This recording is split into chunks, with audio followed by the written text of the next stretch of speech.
Les ciseaux en acier étincelant glissent sans effort à travers la feuille de tissu rouge, la découpant comme s'il n'y avait rien. Le tissu rouge sans s'écarte de chaque côté. Une paire de mains saisit l'un des morceaux et le soulève en l'air. L'homme admire son travail avant de draper le tissu sur un mannequin et de l'épingler en place. Bien qu'il y ait de nombreuses tables dans la grande pièce avec des machines à coudre et des mannequins à côté, elles sont toutes vides.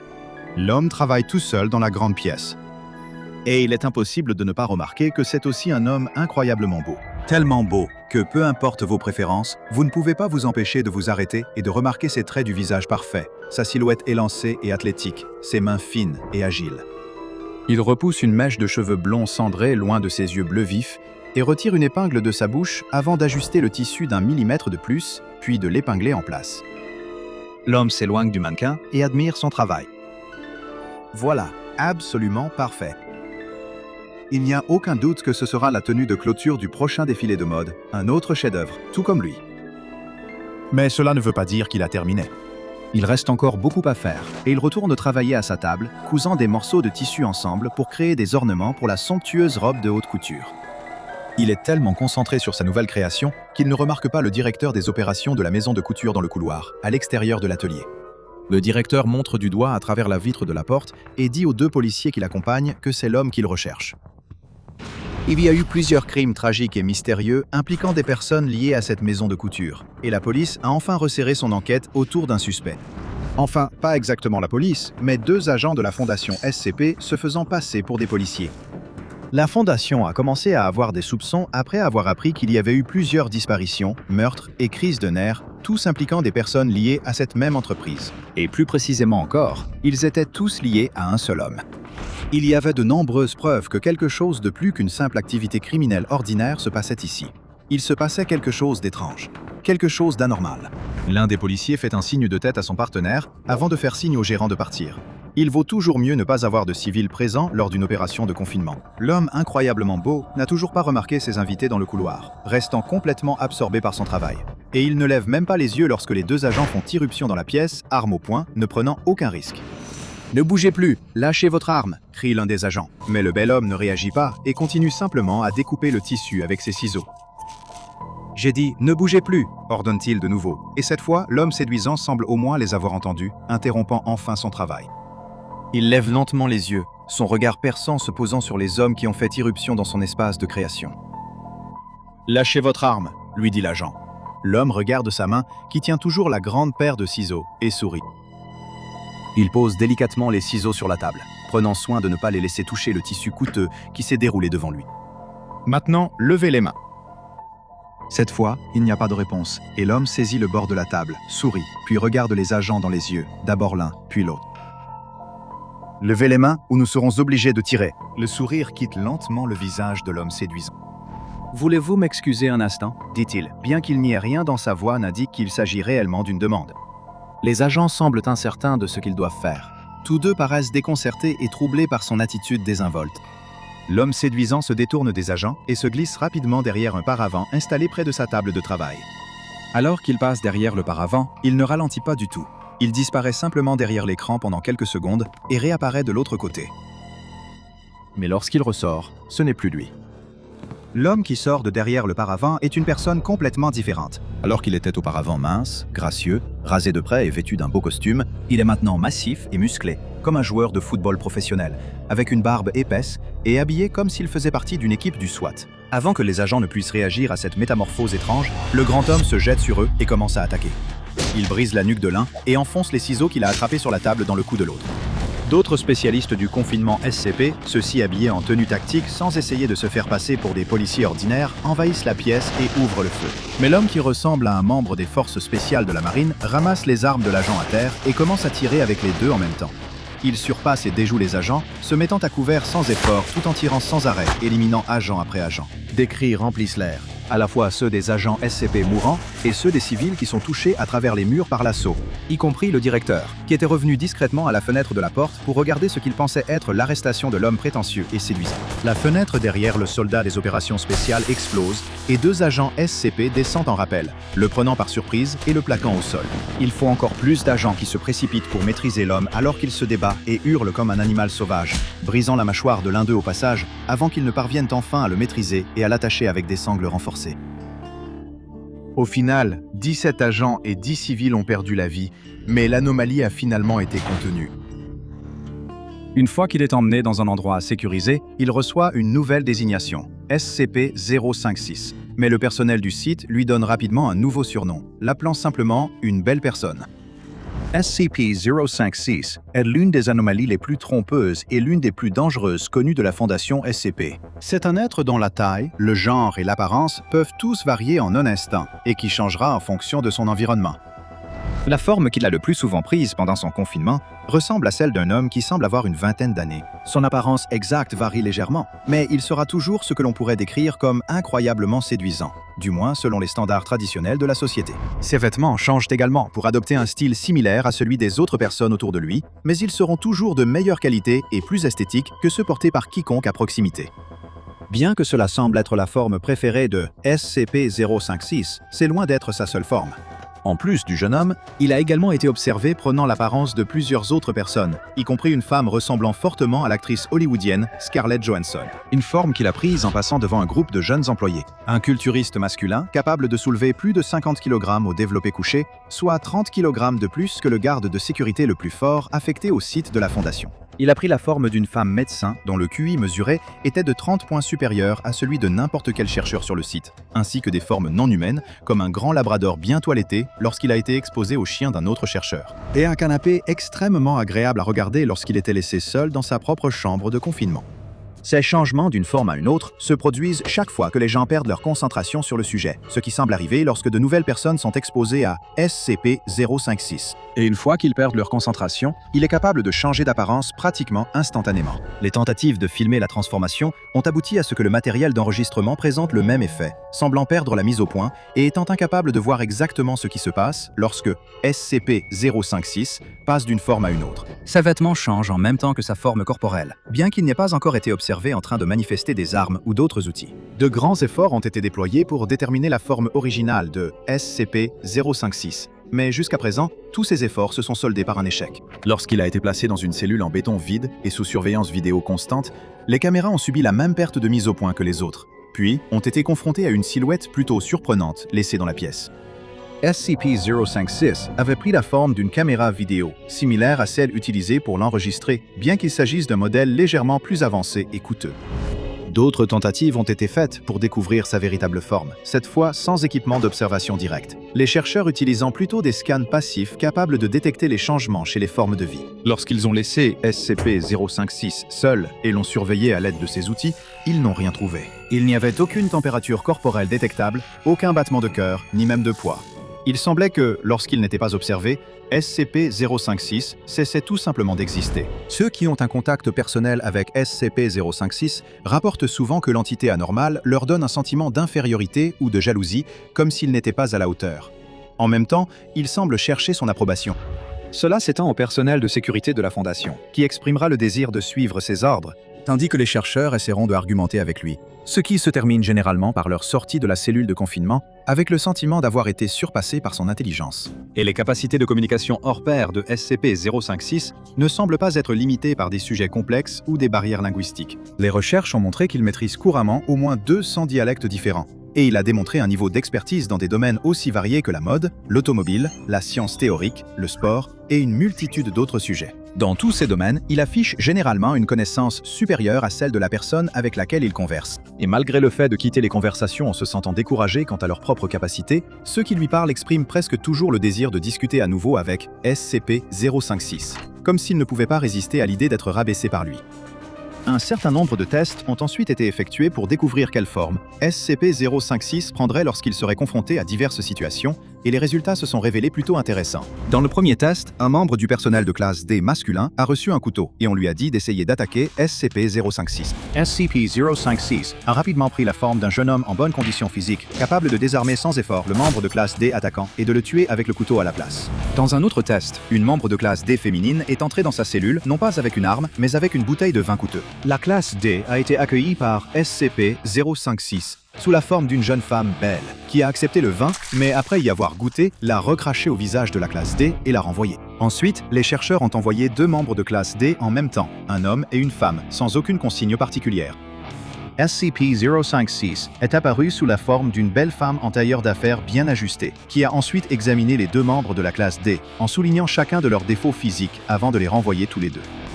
Les chercheurs ont ensuite essayé d'envoyer 10 membres du personnel de classe D dans la cellule, tous des hommes ayant exprimé une préférence romantique pour les femmes. SCP-056 est apparu sous la forme d'une femme particulièrement belle, vêtue d'une robe rouge très décolletée. SCP-056 n'a interagi avec le groupe d'aucune manière, mais après 10 minutes, les membres de la classe D ont commencé à paraître mal à l'aise. Bientôt, une bagarre générale a éclaté entre les membres de la classe D, qui se sont violemment agressés les uns les autres, apparemment pour obtenir l'approbation de SCP-056.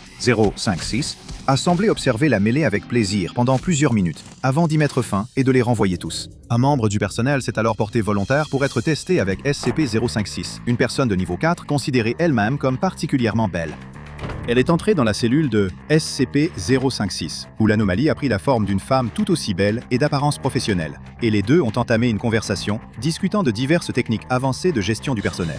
La discussion semblait amicale, mais après 90 minutes, le membre du personnel a semblé s'énerver contre SCP-056 et a rapidement quitté la pièce. Bien qu'aucun test croisé avec d'autres SCP n'ait encore été effectué, lorsqu'on l'interroge sur d'autres anomalies, SCP-056 montre un rare signe de vulnérabilité, exprimant de la haine envers elle, et même parfois la peur. SCP-056 a été relativement bénin pendant sa période de confinement à la Fondation, semblant se contenter de passer son temps auprès du personnel de la Fondation. Il a été autorisé à avoir une cellule de son choix, ainsi qu'à choisir son propre mobilier, qui a généralement été coûteux et à la mode. Le personnel de sécurité chargé de le surveiller est équipé de tranquillisants puissants et tout membre du personnel présentant des troubles mentaux après une exposition prolongée à SCP-056 doit subir un examen psychologique immédiat. Il a souvent demandé l'accès à Internet, et lorsqu'on lui a demandé pourquoi il le souhaitait, SCP-056 a répondu que la Fondation n'était pas capable de lui fournir suffisamment de psychopathes et qu'il voulait que le monde entier connaisse son visage. Inutile de préciser que sa demande d'accès à Internet a été refusée. Et l'anomalie, qui a été classée Euclide, continue d'être strictement isolée du grand public et reste sous la garde de la Fondation. Le désert est un endroit dangereux. Les scorpions rampent sur les rochers, leur dard rempli de venin. Faites un faux pas et vous pourriez entendre le bruit menaçant d'un serpent à sonnette, prêt à mordre si vous vous approchez trop près de sa cachette. Les veuves noires tissent leur toile sur des rondins qui pourraient sembler être un endroit accueillant pour s'asseoir, jusqu'à ce qu'il soit trop tard. Les scolopendres du désert rampent sur le sol la nuit, leurs pinces infligeant une douleur intense. Il y a des lynx roux, des coyotes, des pumas et des monstres de Gila. Et cela sans parler de la brutalité du paysage lui-même, un endroit où se perdre pourrait signifier la mort due aux éléments, à la déshydratation ou aux deux. Mais c'est aussi un endroit d'une beauté unique, un paysage austère mais saisissant, où la nuit tombée révèle un ciel rempli de plus d'étoiles qu'on ne pourrait jamais imaginer en voir dans le ciel. C'est pourquoi la jeune femme a décidé de camper ici, dans le désert de Californie. Et à la grande horreur de beaucoup de ses proches, elle a décidé de le faire seule. Ses parents l'ont supplié de ne pas partir lorsqu'ils ont entendu parler de ses projets.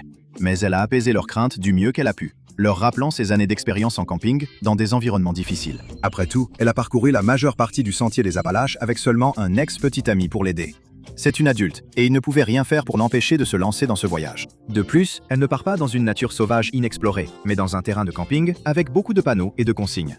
Elle n'a pas choisi cela sur un coup de tête. Il va y avoir une pluie de météores spectaculaire, et la voir depuis le désert, sans aucune pollution lumineuse pour atténuer les étoiles, sera vraiment une expérience qu'on ne vit qu'une fois dans sa vie. Alors, la randonneuse part le jour de son voyage, conduisant son camion chargé jusqu'au site pittoresque du désert, où elle passera les prochains jours à profiter de la beauté de la nature, en parcourant les sentiers rocheux à proximité et en admirant la majesté de la pluie de météores. Après avoir garé son camion et marché un peu plus loin sur le site, elle choisit un endroit pour monter sa tente. Cela ne prend pas longtemps. Après tout ce temps passé à camper, elle a établi une routine solide. Très vite, son petit chez-soi est prêt, et elle déballe le reste de ses affaires. Juste à temps pour que le soleil commence à se coucher, inondant le ciel d'orange et de rouges éclatants qui s'estompent et s'adoucissent lentement en rose et lilas, puis en bleu de plus en plus profond. Finalement, les étoiles apparaissent une à une, et tout le cosmos s'étend au-dessus de sa tête. Elle frissonne alors que l'air du désert commence à se refroidir rapidement, le sable n'arrivant pas à retenir la chaleur sans la lumière du soleil. La randonneuse allume rapidement un feu avec quelques morceaux de bois et une allumette. Elle essayait autrefois de l'allumer en frottant des bâtons ou avec un silex, mais elle a compris qu'il n'y avait pas de mal à se faciliter un peu la tâche. Elle fait de la randonnée pour le plaisir de la nature sauvage, pas pour gagner une quelconque compétition de survie. Alors que le feu crépite, projetant une lumière chaude et accueillante sur son petit coin de paradis, elle fait infuser du thé dans une théière au-dessus des flammes. En sirotant son thé et en dégustant des haricots directement sortis de la boîte, comme un cow-boy dans un vieux film western, elle observe le ciel. Les voilà qui passent. Les étoiles filantes traversent le ciel à toute allure, laissant derrière elles de longues traînées argentées. D'abord une, puis une douzaine, puis 2 douzaines, puis tellement nombreuses qu'elle ne pourrait pas les compter même en essayant. Le flot ralentit et le ciel retrouve son calme. Elle laisse échapper un grand souffle qu'elle ne savait même pas qu'elle retenait. Incroyable! Et elle pourra recommencer demain soir. Mais pour l'instant, elle commence à fatiguer et elle a prévu une randonnée tôt demain matin. Il est temps d'aller se coucher. Mais alors que la randonneuse se glisse dans son sac de couchage et ferme sa tente, tous les poils de son corps se hérissent soudainement. Quelque chose ne va pas. Elle retient son souffle, écoutant les bruits juste à l'extérieur. Il y a quelque chose dehors qui se déplace avec des pas doux et fluides. Aucune proie ne se déplace comme ça. Elle ouvre la fermeture éclair de la porte de sa tente juste assez pour jeter un coup d'œil dans l'obscurité. Son estomac se noue lorsque son regard trouve la source du bruit et de l'effroi grandissant qu'elle ressent. Un puma tourne autour de sa tente.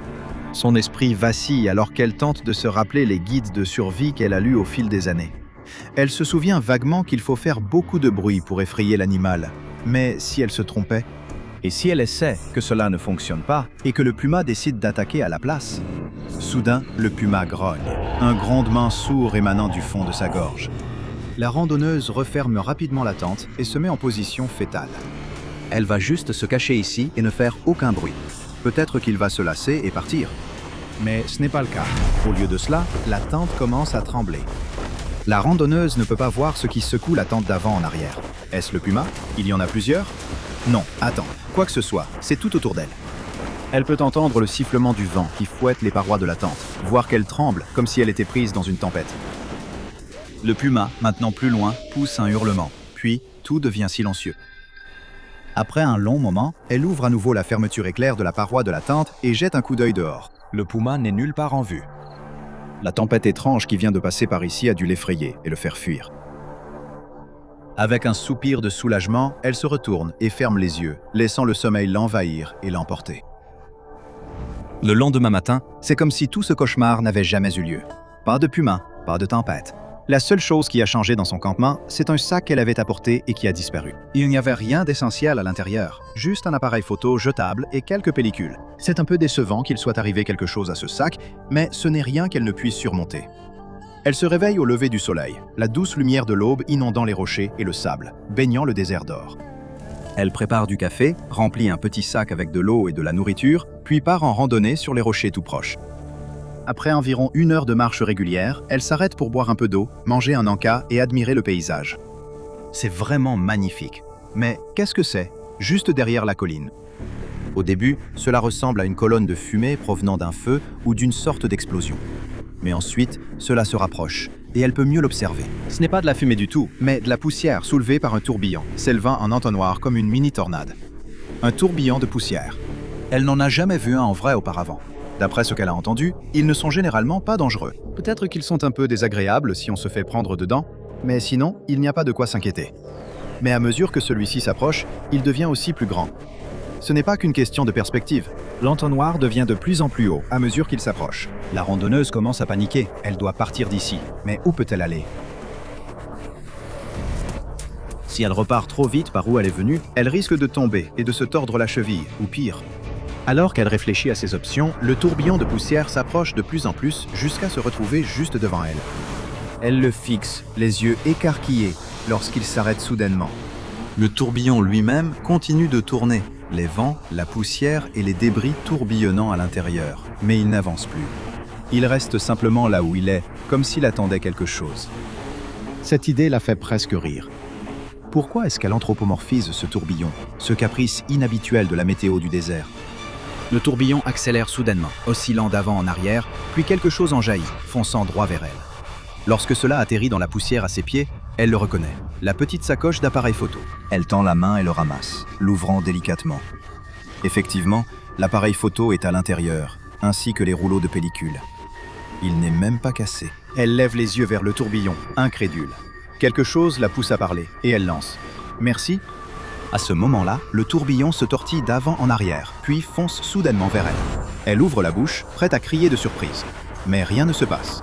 Elle n'est ni emportée, ni frappée par des débris. Le vent ralentit pour devenir une brise légère autour d'elle, et il reste là un instant, comme s'il la serrait dans une étreinte forte et enthousiaste. Puis il se retire, revenant à l'endroit où il était auparavant.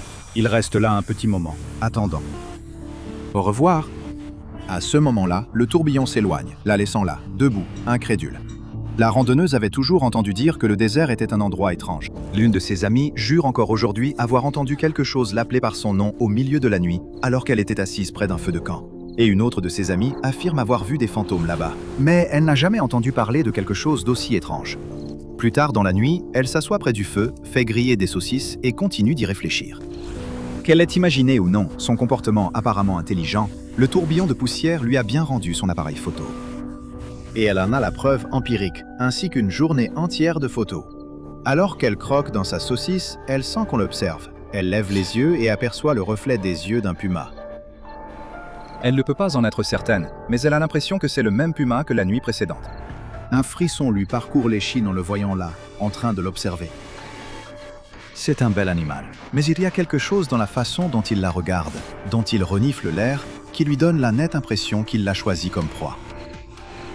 Elle avait espéré ne pas avoir à affronter l'animal sauvage, mais elle n'a pas d'autre choix. Elle se lève les bras au-dessus de sa tête et rugit. Le puma ne bouge pas. Elle tape du pied, rugit de nouveau. Il agite sa queue, puis commence à s'avancer vers elle en la guettant. Elle ne peut pas courir. Il ne ferait que la poursuivre, et ce n'est pas une course qu'elle gagnera. Son cœur bat la chamade, et ses pieds semblent figés sur place. Puis, une pierre siffle dans l'air, à 2,5 cm du museau du puma. Il recule, surpris et confus, juste au moment où une autre pierre vole dans sa direction. Tout à coup, une pluie de pierres et de cailloux s'abat sur le puma, le frappant. Pas assez pour le blesser, mais certainement assez pour le faire sursauter. L'animal pousse un cri, se retourne et s'enfuit. La randonneuse jette un coup d'œil dans la direction d'où semblent venir les pierres et voit ce tourbillon de poussière osciller d'avant en arrière, l'observant. Il est revenu. La randonneuse a soudain une prise de conscience. Ce tourbillon, quel qu'il soit, l'a protégée auparavant, et il vient de la protéger à nouveau. Elle attrape son appareil photo et prend rapidement une photo, non pas pour la montrer à quelqu'un, mais juste pour se souvenir de ce voyage et de son ami inexplicable. « Merci », murmure-t-elle. Elle n'en a aucune idée, mais cette randonneuse chanceuse vient de rencontrer l'entité que la fondation SCP appelle SCP-1352. SCP-1352 est un tourbillon qui a été classé comme un tourbillon de poussière en raison de son absence de base nuageuse et de son activité électrique intense. On a observé qu'il possède le niveau de conscience et le comportement d'un animal de compagnie domestique, comme un chien. Les relevés d'anémomètre ont indiqué que ses vitesses de vent atteignent au moins 60 km/h, mais cela peut varier en fonction de l'humeur de l'entité. Le SCP-1352 peut être qualifié d'amical et semble vouloir interagir avec les humains. Il transporte de petits débris dans ses vents précisément à cette fin. Après avoir interagi avec la personne, l'entonnoir du SCP-1352 se rétractera jusqu'à une hauteur de 3 mètres et il tentera d'entourer là ou les personnes avec lesquelles il a interagi. Ceci est censé être un signe de bonheur et équivaut à une étreinte. Si le SCP-1352 devient trop excité, la vitesse de son vent et la taille de son entonnoir changeront rapidement. Son entonnoir grossira et ses vents approcheront les 100 km/h. Si l'entité devient en colère, elle atteindra la taille d'une tornade de catégorie F5, la classe de tornade la plus dangereuse. Si le SCP-1352 entre dans cet état de rage, il attaquera la cause de sa colère avec des débris projetés à des vitesses de plus de 300 km/h. Si le SCP-1352 n'a pas suffisamment l'occasion d'interagir avec des personnes, il commencera à se manifester de différentes manières pour attirer l'attention. Si cela échoue, il tentera de se divertir lui-même. Le SCP-1352 a la capacité de manipuler son vent afin de soulever des objets et de les reposer, et il a été observé en train de déplacer des objets pesant jusqu'à 500 kg. Il a également été démontré qu'il comprend et répond à des commandes verbales, telles que « reste »,« va »,« viens ici » et « rapporte ». Au fil du temps, l'équipe de recherche a réussi à instruire le SCP-1352 pour qu'il dispose des objets selon des motifs et résolve des énigmes simples, comme associer des objets similaires entre eux. Le SCP-1352 a été capturé par une force opérationnelle mobile d'agents de la Fondation, déployée pour traquer l'entité après que la Fondation l'a identifié comme étant autre chose qu'un simple tourbillon de poussière ordinaire. Afin de fournir un compte-rendu précis de la manière dont l'entité a été capturée, un entretien a été mené entre le directeur du site de l'installation de confinement du SCP-1352 et le membre de la force opérationnelle responsable de son appréhension. Après que le directeur du site a demandé comment il avait capturé le SCP-1352, l'agent a répondu « Je n'appellerais pas vraiment ça une capture. » Bref, après qu'il nous ait appelés, nous avons suivi le type jusqu'à la côte. Là, nous l'avons trouvé en train d'errer, ramassant des déchets sur les plages. Je ne sais pas pourquoi, je suppose qu'il s'ennuyait. Le directeur du site a demandé comment l'agent et son équipe avaient approché l'entité. Il a planté le décor. Eh bien, au début, nous l'avons encerclé. Ça ne l'a qu'énervé et il a commencé à grandir. Le vent se levait sérieusement, alors nous avons reculé. Nous n'avons pas pu appeler de renfort. Il provoquait une sorte d'interférence radio. Il est resté à cet endroit, essayant de nous aspirer. L'agent Redacted a été aspiré et projeté à plusieurs pieds de là. L'agent a été grièvement blessé et son dos a été brisé par l'impact.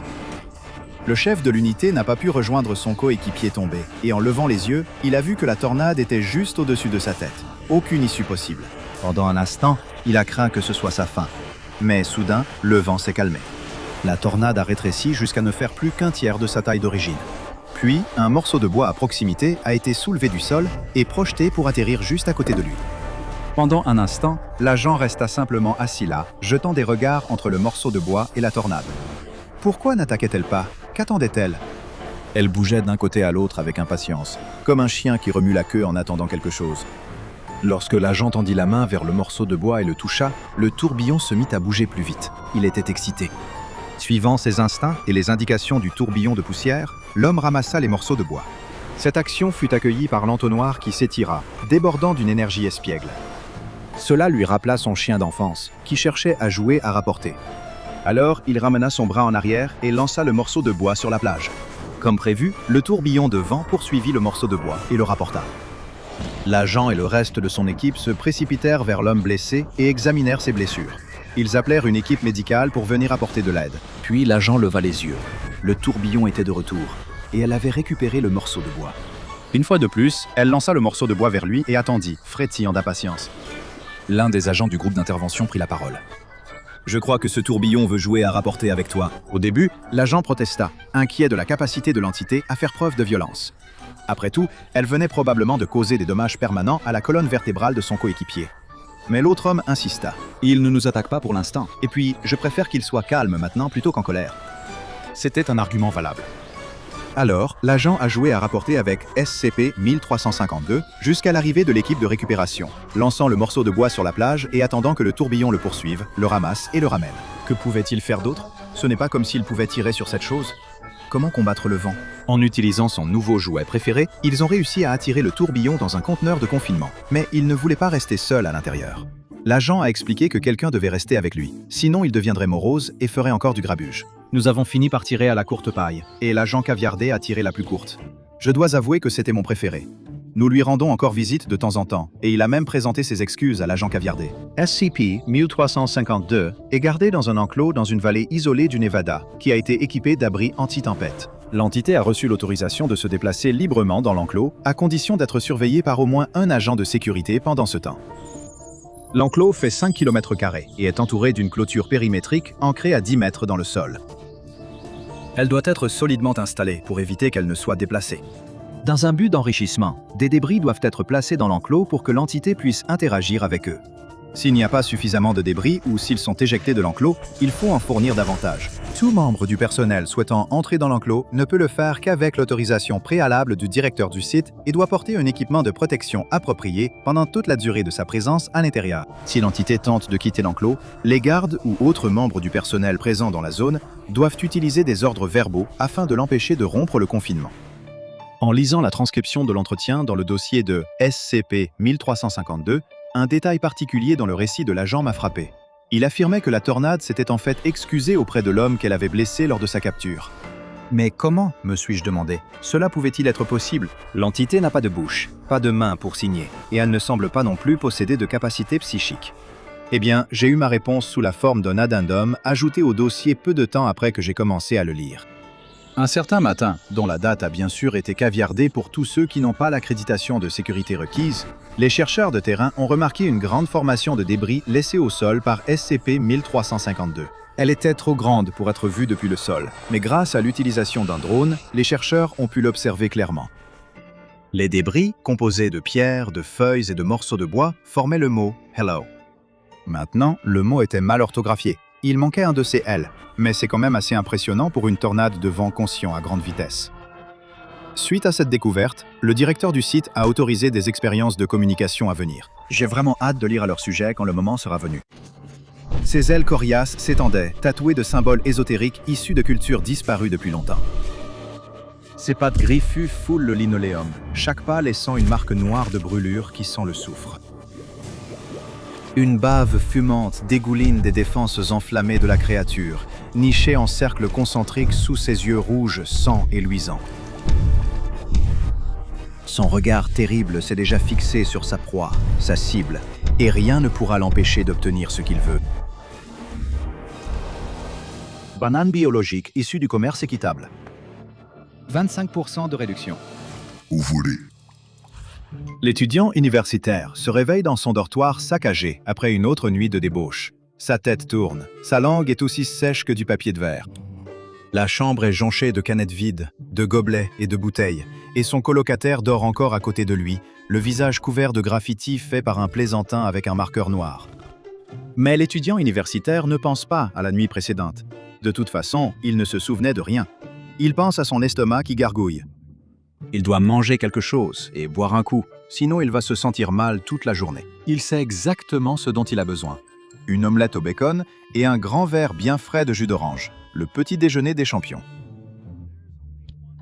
Il n'y a qu'un seul problème. Quand l'étudiant vérifie le frigo commun, il voit qu'il n'y a ni jus d'orange, ni œufs. C'est alors qu'un flot de souvenirs l'envahit. C'est moins comme une brise de mer fraîche et rafraîchissante, et plus comme si on lui faisait subir un simulacre de noyade. La nuit précédente, lui et ses amis idiots avaient fait disparaître ce délicieux jus d'orange salvateur dans une série de cocktails Screwdriver, et dans leur état second, ils s'étaient lancés tous les œufs les uns sur les autres. Mec, il se dit, c'est embarrassant. Il faut vraiment que je me reprenne en main. Mais avant de pouvoir mettre en place de grands changements dans sa vie, il doit encore résoudre l'énigme du petit déjeuner. Omelette au bacon et un grand verre de jus d'orange, sinon rien. Il enfile une veste légère, met ses chaussures, s'assure que son colocataire est bien allongé sur le côté par précaution, puis sort en ville. C'est là qu'il trouvera de quoi réaliser ses rêves de petit déjeuner. Au cours de son odyssée pour une omelette, l'étudiant passe devant quelques-uns des petits cafés branchés du coin. Ils ont probablement ce dont il a besoin. Mais avec un budget d'étudiant, surtout en pensant à l'argent qu'il a sûrement dépensé lors de la fête de la veille, il se dit qu'il est plus économique d'acheter les ingrédients et de préparer le petit déjeuner lui-même. Après tout, sa mère et son père lui avaient toujours dit que l'université servait à acquérir des compétences pour la vie. Mais c'est là qu'un deuxième problème se présente. Pour une raison quelconque, tous les magasins d'alimentation ou supermarchés qu'il croise semblent être fermés. Que se passe-t-il? Est-ce une sorte de fête nationale qui lui aurait échappé? Alors que sa tête endolorie par la gueule de bois résonne comme si quelqu'un avait installé un petit ouvrier du bâtiment avec un marteau-piqueur dans son cerveau, le désespoir de toute cette situation commence à l'envahir. Est-il condamné à un enfer sans omelette qu'il a lui-même créé, simplement pour le crime d'avoir voulu s'amuser un samedi soir? La vie peut être tellement cruelle parfois. Mais au plus bas pour l'étudiant, une lueur d'espoir se présente. Il semble qu'il se soit égaré sans y penser, bien plus près de la périphérie de la ville qu'il ne l'avait prévu. Et alors qu'il est là, il aperçoit ce qui pourrait être son salut. Mais avant d'aller plus loin, j'ai une question à vous poser. Avez-vous l'impression que quelque chose ne va pas chez vous? Quelque chose interfère-t-il avec votre bonheur ou vous empêche-t-il d'atteindre vos objectifs? Que vous ayez un problème de santé mentale clinique comme la dépression ou l'anxiété, ou que vous soyez simplement un être humain qui traverse une période difficile, la thérapie peut vous donner des outils pour aborder votre vie d'une manière très différente. Et c'est pourquoi je suis ravi de vous parler du sponsor d'aujourd'hui, BetterHelp.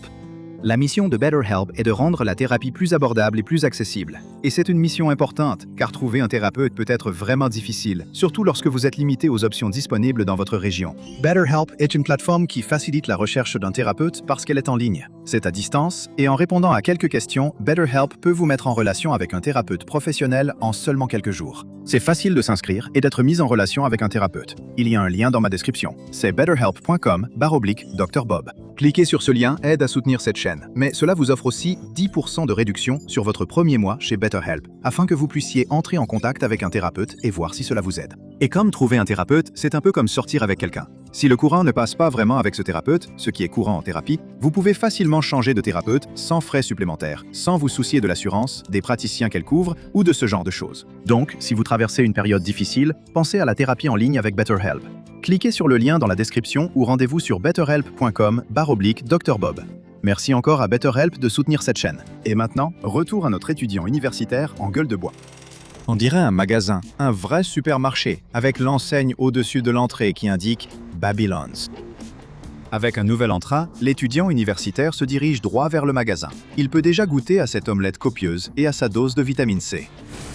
Une fois à l'intérieur, l'étudiant ne perd pas de temps pour chercher ses œufs et son jus d'orange. Rien ne semble particulièrement étrange dans le magasin jusqu'à ce qu'il se retrouve face à face avec l'une des personnes qui y travaillent.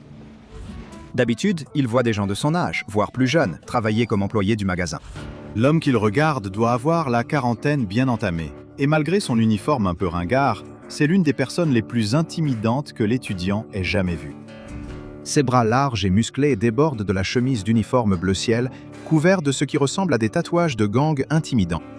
La tête de l'homme est complètement rasée, avec une longue cicatrice sous un œil et une série de tatouages en forme de larmes sous l'autre. L'étudiant ne peut s'empêcher de penser « Bon sang, est-ce qu'ils ont commencé à embaucher des condamnés à mort ici ?» Étrangement, cet homme incroyablement effrayant semble plus nerveux de voir l'étudiant ici, comme si avoir un client dans le magasin était un scénario qu'il n'avait pas prévu dans le manuel de formation des employés. L'étudiant insiste poliment sur le fait qu'il n'aura pas besoin d'aide. Il est juste là pour des œufs et une brique de jus d'orange. Alors qu'il s'enfonce plus loin dans le magasin, l'étudiant ne peut s'empêcher de remarquer que cet homme étrange n'est pas une exception. Chaque fois qu'il croise un employé du magasin, c'est un homme grand et costaud, couvert de tatouages, qui a l'air de devoir purger une peine de 25 ans, voire la perpétuité à Saint-Quentin. Il se demande si le magasin bénéficie d'une réduction d'impôt pour l'embauche d'anciens détenus lorsqu'il aperçoit quelque chose d'étrange dans l'allée devant lui, traînant dans la section réfrigérée. C'est de la brume, mais pas le genre de brume diffuse que l'on voit habituellement. C'est plutôt comme une colonne solide de brume. S'il ne savait pas mieux, l'étudiant aurait même pu penser que cette colonne de brume avait une forme étrangement humaine. Mais il cligne des yeux et la brume a disparu. Alors peut-être que ce n'était qu'un étrange produit de son imagination embrumée par la gueule de bois. Il se dit « Mec, j'espère que je n'ai pas fait la fête au point de m'être abîmé le cerveau. » Il poursuit sa quête d'œufs sans se laisser décourager par les bizarreries qu'il a vues jusqu'à présent. Mais un autre problème semble se présenter. Tous les produits ici sont un peu étranges et inconnus. Sans même essayer, il s'est retrouvé d'une manière ou d'une autre dans le rayon des bonbons. Et malgré son penchant très juvénile pour les sucreries, il ne reconnaît aucune des marques autour de lui. L'un d'eux attire son attention. Un bonbon en forme de fantôme étiqueté Candied Souls, ce qu'il trouve être un nom étrangement morbide. Il presse légèrement le bonbon pour voir s'il est gélifié ou dur. Mais lorsqu'il le fait, il émet une plainte fantomatique presque imperceptible. Le bruit suffit tout de même à surprendre l'étudiant, qui le laisse tomber. L'âme confite tombe au sol, rebondit une fois, puis s'immobilise. Il regarde l'endroit de l'étagère d'où il l'a prise et, à sa grande surprise, un nouveau bonbon apparaît pour remplacer l'autre, juste devant ses yeux. Il se matérialise simplement, de nulle part. Impossible. Avant même que l'étudiant ait le temps de comprendre toutes les implications de ce qu'il vient de voir, il se tourne et aperçoit un être immense entrant dans l'allée à côté de lui, faisant trembler le sol à chaque pas. Il mesure facilement 2,10 m ou 2,40 m, avec une peau coriace semblable à celle d'un dragon et de longues cornes tordues qui émergent de son crâne. Le monstre avance lourdement, sa queue fouettant l'air avec excitation, ses crocs découverts. Le monstre parle d'une voix profonde et grondante, semblable à un volcan prêt à entrer en éruption. « Oh, nous avons une promotion sur le Candied Souls. C'est mon jour de chance. » Sans la moindre hésitation, l'étudiant crie et s'enfuit dans la direction opposée. Il y a un monstre dans ce magasin, un démon, quelque chose tout droit sorti de l'enfer. Et même si le démon ne semble pas se comporter de manière agressive, en fait, il est carrément confus quant à la raison pour laquelle l'étudiant a décidé de crier et de s'enfuir. L'étudiant est envahi par une peur mortelle. Au diable le jus d'orange, au diable l'omelette. Il doit sortir d'ici avant d'être transformé en petit déjeuner. Sous l'emprise de la peur, il ne réfléchit plus de façon rationnelle. Il court simplement dans le magasin, pris de terreur incohérente, essayant de ne pas se faire attraper par des êtres qui ne le poursuivent même pas. Étrangement, il remarque du coin de l'œil que le personnel ne panique pas. Ils agissent comme si la créature étrange dans le magasin était parfaitement normale, juste un client ordinaire parmi tant d'autres. Cet endroit est clairement complètement fou. En se dirigeant vers la sortie, l'étudiant se retrouve figé devant les vitrines, regardant la folie qui se déroule sur le parking. Une série de voitures se sont arrêtées sur l'asphalte et, alors que les portières s'ouvrent, une ménagerie d'horreurs impossibles en sort.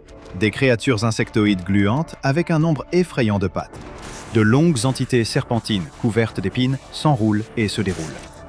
Des bêtes entièrement faites de gelée couleur sang, des horreurs ailées couvertes d'yeux, tant de choses indescriptibles. L'esprit de l'étudiant a du mal à comprendre ce qu'il voit. Alors que l'enfer s'amasse devant lui, l'étudiant ne se doute pas que le paradis se rapproche de plus en plus derrière lui. Il ressent une chaleur étrange, différente de tout ce qu'il a connu, qui se répand dans son dos. Une voix qui semble s'adresser directement à son âme dit « Excusez-moi. » Lorsque l'étudiant universitaire voit la créature debout derrière lui, ses yeux commencent à se remplir de larmes de pure révérence. C'est un être arraché aux écritures les plus anciennes, que le cerveau peut à peine appréhender. Une série d'anneaux dorés tournoyants, couverts d'yeux de toutes les couleurs, entourés de flammes, surmontés de plusieurs couronnes flottantes. Derrière lui, 6 ailes aussi pures et blanches que la neige immaculée battent magnifiquement. Toute pensée d'œuf ou de jus d'orange est effacée de l'esprit de l'étudiant, rien qu'à la vue de cette apparition devant lui. « N'aie pas peur, » dit la créature angélique. je me demandais simplement si tu savais où je pourrais trouver du papier toilette ici. L'étudiant n'a pas envie de dire à la créature impossible où elle peut trouver du papier toilette. Il veut juste sortir de ce magasin. Il veut juste survivre. S'il s'en sort vivant, il jure qu'il ne fera plus jamais la fête. Dans un moment de lucidité, il aperçoit la sortie et s'y précipite, sachant que c'est peut-être sa seule chance de survivre à cette matinée. Il court, essayant de chasser la splendeur angélique de ses yeux. Quand ses pieds touchent l'asphalte noir à l'extérieur, il sait qu'il a une chance, même si le parking est rempli de démons et d'êtres célestes. Mais il ne s'attend pas à voir plusieurs véhicules tactiques noirs déraper sur le parking, alors que des hommes en costume et lunettes de soleil en sortent en trombe. Ils ne semblent pas être là pour aider, ils semblent être là pour l'attraper. L'étudiant fait de son mieux pour s'expliquer frénétiquement. « Attendez, s'il vous plaît, je voulais juste des œufs et du jus d'orange. Je voulais juste des œufs et du jus d'orange. » Mais ses protestations sont interrompues lorsqu'un des hommes le prend en clé de tête et lui plaque un chiffon imbibé de chloroforme sur le visage. L'obscurité tombe. Quand l'étudiant se réveille, il est de nouveau dans sa chambre universitaire, entouré des mêmes déchets et du même colocataire endormi couvert de graffitis. Il n'a aucun souvenir des événements qui se sont produits auparavant. Tout ce qu'il sait, c'est qu'il a faim et soif. Il se relève péniblement du sol, la tête lui martelant, et se dirige péniblement vers le frigo. Une omelette et un verre de jus d'orange lui semblent parfaits à cet instant. Et par chance, lorsqu'il ouvre son frigo, une boîte d'œufs et une brique de jus d'orange l'attendent. Même s'il ne sait pas pourquoi il a acheté du jus d'orange avec pulpe. Ce n'est vraiment pas une expérience d'achat normale, à moins que vous ne vous retrouviez à faire vos courses chez SCP-2854, également surnommé Little Shop Mart of Horrors, bien qu'il soit surtout connu de ses clients sous le nom de Babylons. Pour un observateur non averti, il semble s'agir d'un supermarché abandonné situé à 3 km du site de confinement 118 de la Fondation. Mais pour ceux qui disposent des autorisations appropriées, il est connu pour être une étrange ménagerie de phénomènes anormaux. Pendant les heures d'ouverture du supermarché anormal, des voitures apparaîtront sur le parking, livrant des instances des entités connues sous le nom de SCP-2854-1. Ces entités peuvent se manifester sous diverses formes, dont certaines ne sont pas encore entièrement documentées. Mais voici quelques-unes des principales formes répertoriées. Tout d'abord, les formes incorporelles. L'une d'elles est une forme avec des yeux visibles, enveloppés de longues chaînes intangibles. Les autres sont des créatures semblables à de la brume, sans traits faciaux discernables. Les êtres corporels sont nettement plus intimidants à regarder.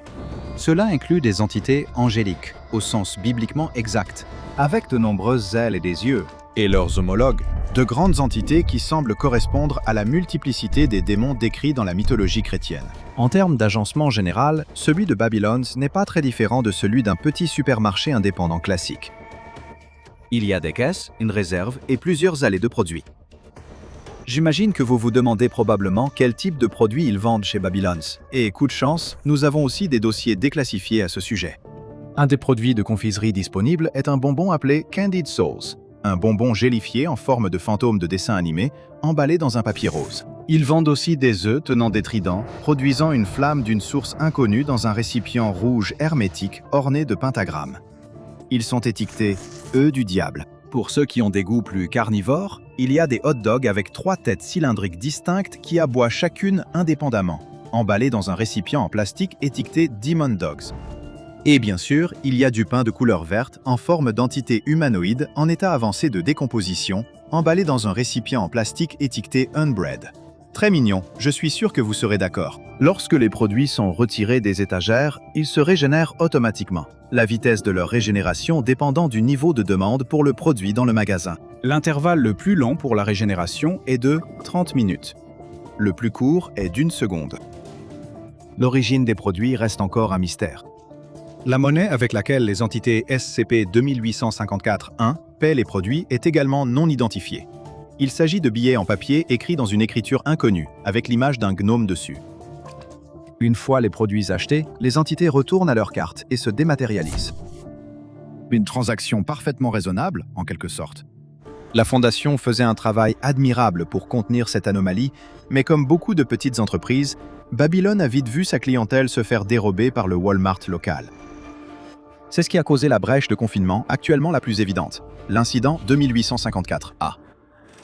2 instances de SCP-2854-1 que la Fondation a depuis appris qu'elles s'appelaient Grégory et Alma. Se sont manifestées devant le magasin anormal pour découvrir qu'il était fermé et dépourvu de personnel. Les 2 entités impossibles sont retournées à leur voiture et ont disparu avant de réapparaître dans un Walmart à Wilmington, en Caroline du Nord, pour faire des courses tard dans la nuit. Lorsque Grégory et Alma sont entrés dans le magasin, l'audio et la vidéo ont été enregistrés par les caméras de vidéosurveillance du magasin, et une expression de terreur immédiate s'est affichée sur le visage de toutes les personnes à proximité. Grégory s'est avancé, essayant de comprendre la disposition du magasin, tout en se grattant la tête avec ses longues griffes. Il murmura d'une voix grave et démoniaque. « C'est nul. Babylone s'était fermée, et maintenant on est obligé d'aller dans un autre supermarché. J'espère qu'on n'aura pas à faire ça tous les jours. » Alma, qui le suivait de près, dit « Eh bien, peut-être qu'on aura de la chance, et que Babylone se sera ouvert plus tard. On peut toujours y retourner pour vérifier. On n'est pas obligé d'aller ici si tu n'en as pas envie. » Grégory a grogné. « Non, on est déjà entré. On a maintenant l'obligation de faire nos courses ici. Hé, il y a un employé.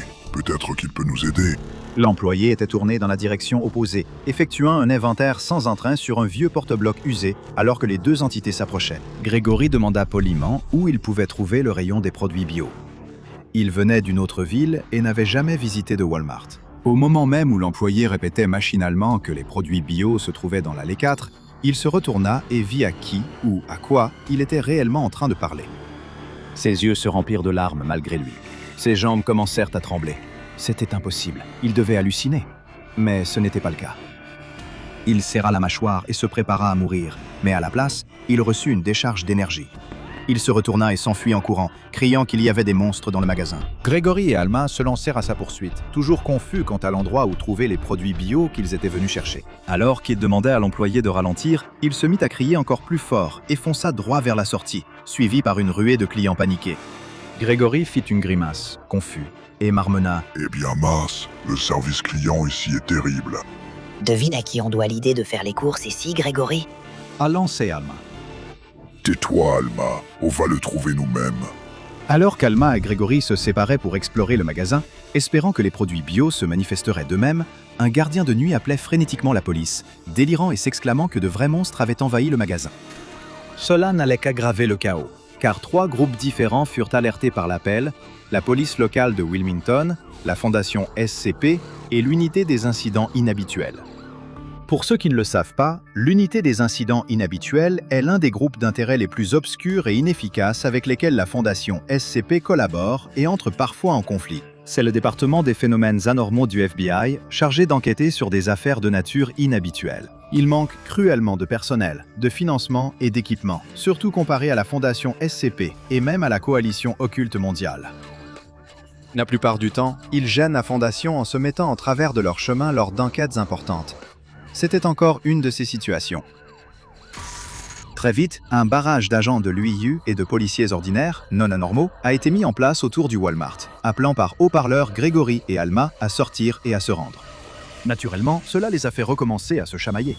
On dirait que notre virée shopping a attiré plus d'attention qu'on ne le pensait. Quel a été ton premier indice? Les clients paniqués? Peut-être la caissière qui pensait qu'on était des cinglés? Waouh! Comment as-tu pu deviner ça, Grégory? Tu dois être un génie ou quelque chose comme ça. Tais-toi, Alma. Ton attitude commence vraiment à me taper sur les nerfs. Allons-y, d'accord? Ils ne vont de toute façon pas nous laisser partir tranquillement. Grégory et Alma sont sortis de Walmart.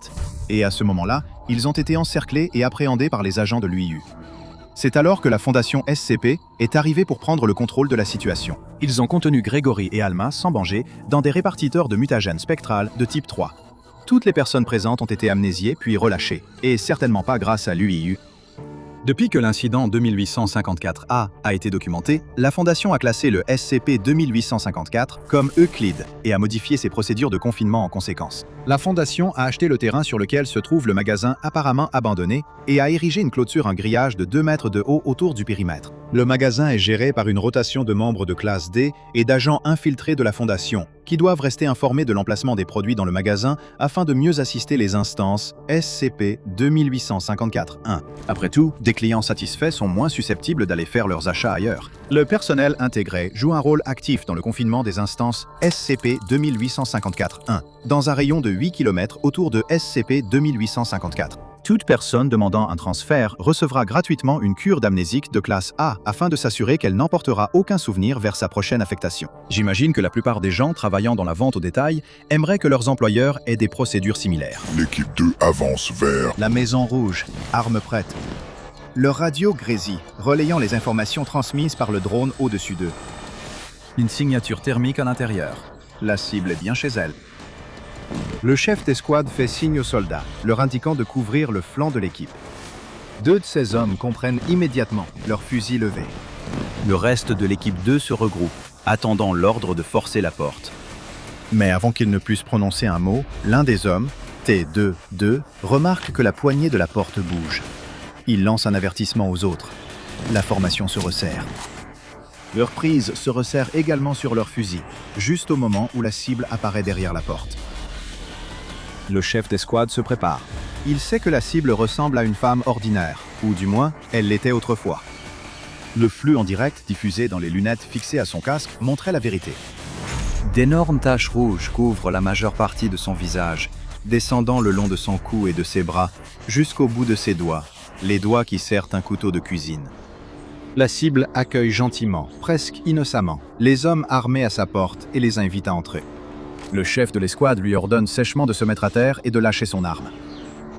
Mais malgré tout, la cible insiste pour que l'équipe d'hommes lourdement armés en tenue tactique arrête de faire les idiots et leur dit d'entrer et de rester un moment. Elle fait un demi-pas hors de l'embrasure de la porte en direction de l'équipe 2, le couteau toujours fermement en main, malgré les avertissements du chef de l'escouade de rester où elle est. Aucun de ses ordres de lâcher le couteau et de ne pas bouger ne semble la dissuader. T24. Le membre de l'équipe le plus proche d'elle porte la main à sa ceinture et décroche lentement une grenade aux termites. La Fondation a déjà autorisé son utilisation. La cible doit être brûlée. Puis elle dit quelque chose qui glace le sang de toute l'équipe. Nous voulons juste avoir des invités. S'il vous plaît, entrez. D'après ce que l'équipe peut voir, il n'y a pas de « nous », juste la cible qui se tient là, seule. À moins qu'elle ne parle de « nous » en parlant des choses qui poussent sur son visage. Le chef d'escouade lui aboie dessus à nouveau, plus fort que jamais, exigeant qu'elle lâche le couteau. La cible se jette sur T24, avant qu'il ne puisse correctement amorcer l'arme incendiaire qu'il tient dans ses mains. Le couteau de cuisine qu'elle tient est enfoncé dans l'espace où se termine son gilet pare-balles, transperçant son uniforme et la chair en dessous. L'équipe 2 ouvre le feu. Scarezilla se prépare aux secousses qui remontent sa jambe, alors qu'il donne un coup de pied violent contre la vitre. Elle est vieille et éclate sous l'impact. La future star de YouTube retire rapidement sa jambe pour éviter les éclats de verre qui tombent en pluie. Il prend soin d'éviter les bords et les morceaux de verre restants qui sont encore accrochés au cadre alors qu'il entre à l'intérieur. Exploration urbaine. C'est depuis longtemps le terrain de jeu de Scarezilla. Il vient tout juste d'atteindre la barre des 100 000 abonnés et il est temps de viser sérieusement le million d'abonnés. Il y a seulement quelques années, ce n'était qu'une façon amusante de s'amuser avec des amis et de visiter des bâtiments abandonnés et effrayants. Maintenant, il semble soudainement que cela pourrait devenir un moyen viable pour Scarézilla de gagner de l'argent. Mais pour prendre cela au sérieux, il a dû faire certains choix. En allumant sa lampe torche, le faisceau blanc éclatant éclaire le couloir devant lui. Avant d'aller plus loin, il sort 2 objets essentiels de son sac, son masque et son nouveau téléphone portable. Le second est évident. Sans son petit bijou, il serait perdu. La caméra film, en 4K et son flash intégré étaient parfaits pour explorer des bâtiments sombres et abandonnés. Et diffuser en direct pour célébrer 100 000 abonnés serait littéralement impossible sans elle. L'autre est le résultat d'un conseil que son père lui a donné quand il a commencé à prendre cette histoire de youtubeur au sérieux. Achète un masque anti-amiante. Le danger avec beaucoup de vieux bâtiments, ce n'est pas seulement le risque de blessure, c'est qu'ils contiennent souvent des matériaux vraiment dangereux pour la santé. Alors le père de Scarézilla lui a donné un conseil gratuit. Acheter un masque anti-amiante, puis le déduire comme dépense professionnelle au moment des impôts. En enfilant le masque et en serrant les sangles, Scarézilla lance le stream et commence à faire une introduction pour les gens qui regardent depuis le confort de leur chambre. Un micro-cravate est accroché à sa chemise, captant mieux sa voix pour qu'elle ne soit pas trop étouffée par le masque. Il souhaite la bienvenue à ses abonnés pour un autre stream de folie, une poignée de commentaires de soutien encourageant Scarézilla et le motivant pour le stream. Quelque chose bouge. Les bruits de quelque chose de vivant résonnent dans le couloir désert. Scarézilla sursaute, réagissant visiblement pour son public, mais il met vite ce bruit sur le compte de quelque chose d'anodin. C'était probablement un rat. Quelques spectateurs supplémentaires rejoignent le stream alors que Scarézilla commence à s'engager dans le couloir. Il jette un coup d'œil dans les pièces, avançant avec son téléphone, projetant sa lumière sur l'hôpital vide qui a commencé à rouiller et à pourrir. L'hôpital ressemble exactement à ce qu'il était lorsqu'il a été abandonné, comme si tout le monde était simplement parti et avait disparu du jour au lendemain. Certaines parties ont été presque réduites en cendres. Scarézilla se souvient avoir lu qu'il y avait eu un incendie de forêt dans la région qui avait anéanti la majeure partie de la petite ville. En errant dans des endroits comme celui-ci, il est difficile pour Scarézilla d'ignorer à quel point il est isolé. Il fut un temps où lui et ses amis exploraient ensemble des endroits comme celui-ci, à la recherche de bâtiments effrayants dont ils avaient entendu des histoires de fantômes. Ils emmenaient généralement des battes et de la peinture en bombe pour ajouter au vandalisme qui recouvrait déjà l'endroit. Mais ils les avaient tous laissés partir maintenant. Scarézilla était sa marque, une carrière en plein essor, et il ne pouvait laisser personne l'empêcher d'avancer, pas même ses amis. Pourtant, il n'était pas complètement seul grâce à son chat. Les commentaires affluent maintenant. Quelques spectateurs font des dons qui leur permettent de jouer des sons sur le stream. Le premier est bien sûr un cri fort et horrifié, un extrait audio tout droit sorti d'un film d'horreur. C'est facile d'en rire, sachant parfaitement que les spectateurs allaient essayer de le déstabiliser et de lui faire peur.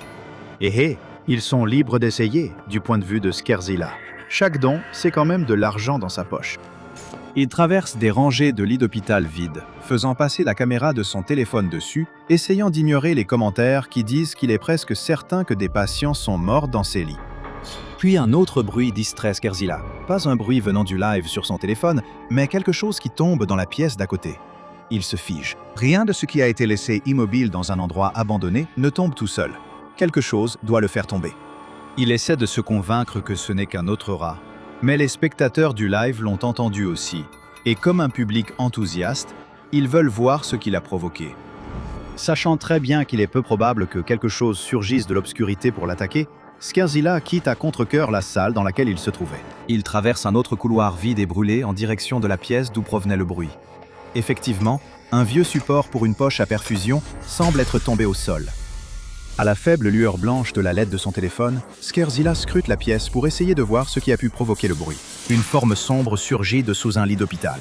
Scarézilla la sent passer sur son pied et pousse un cri, laissant tomber son téléphone, l'écran vers le bas, la caméra pointée vers le plafond. La lumière du flash éclaire un énorme rat gonflé alors qu'il s'enfuit de la pièce. Scarézilla pousse un soupir de soulagement, puis se prépare à l'inévitable déferlement de moquerie de la part de ses commentateurs. En attrapant son téléphone et en le retournant, annonçant que ce n'était qu'un rongeur de taille inhabituelle, il s'attend à voir des messages se moquant du cri qu'il a poussé. Mais au lieu de cela, les commentaires semblent tous discuter d'autre chose, à peine intéressés par ce qui est arrivé à Scarézilla. Le chat est animé de commentaires à propos du plafond. D'étranges cercles sombres. Urbex Fan 420. Burk, c'est quoi tout ce truc? Spooky Watcher 237. Dégueu, c'est de la moisissure? Here in my garage, at Here in my garage 7 a répondu. Non mec, c'est juste à cause de l'endroit où le bâtiment a brûlé. Degré B 68 a répondu. Il y a un truc bizarre avec ce plafond mec. C'est quoi tous ces cercles sombres? Scarezilla tend le cou pour regarder le plafond, là où la caméra du téléphone pointait il y a à peine un instant. Il n'y a rien là-haut. Il est un peu abîmé, mais rien d'inhabituel pour un bâtiment abandonné. Et il n'y a aucune trace des cercles sombres dont parlaient les gens dans les commentaires. Pensant avoir compris ce qui se passe, l'explorateur urbain soupire et gronde gentiment son chat pour avoir essayé de le piéger, ignorant leurs commentaires insistants lui demandant de se retourner, de regarder le plafond. Utilisateur Alana. Je te le dis, Zilla, regarde, il y a quelque chose là-haut, tu n'es pas en sécurité.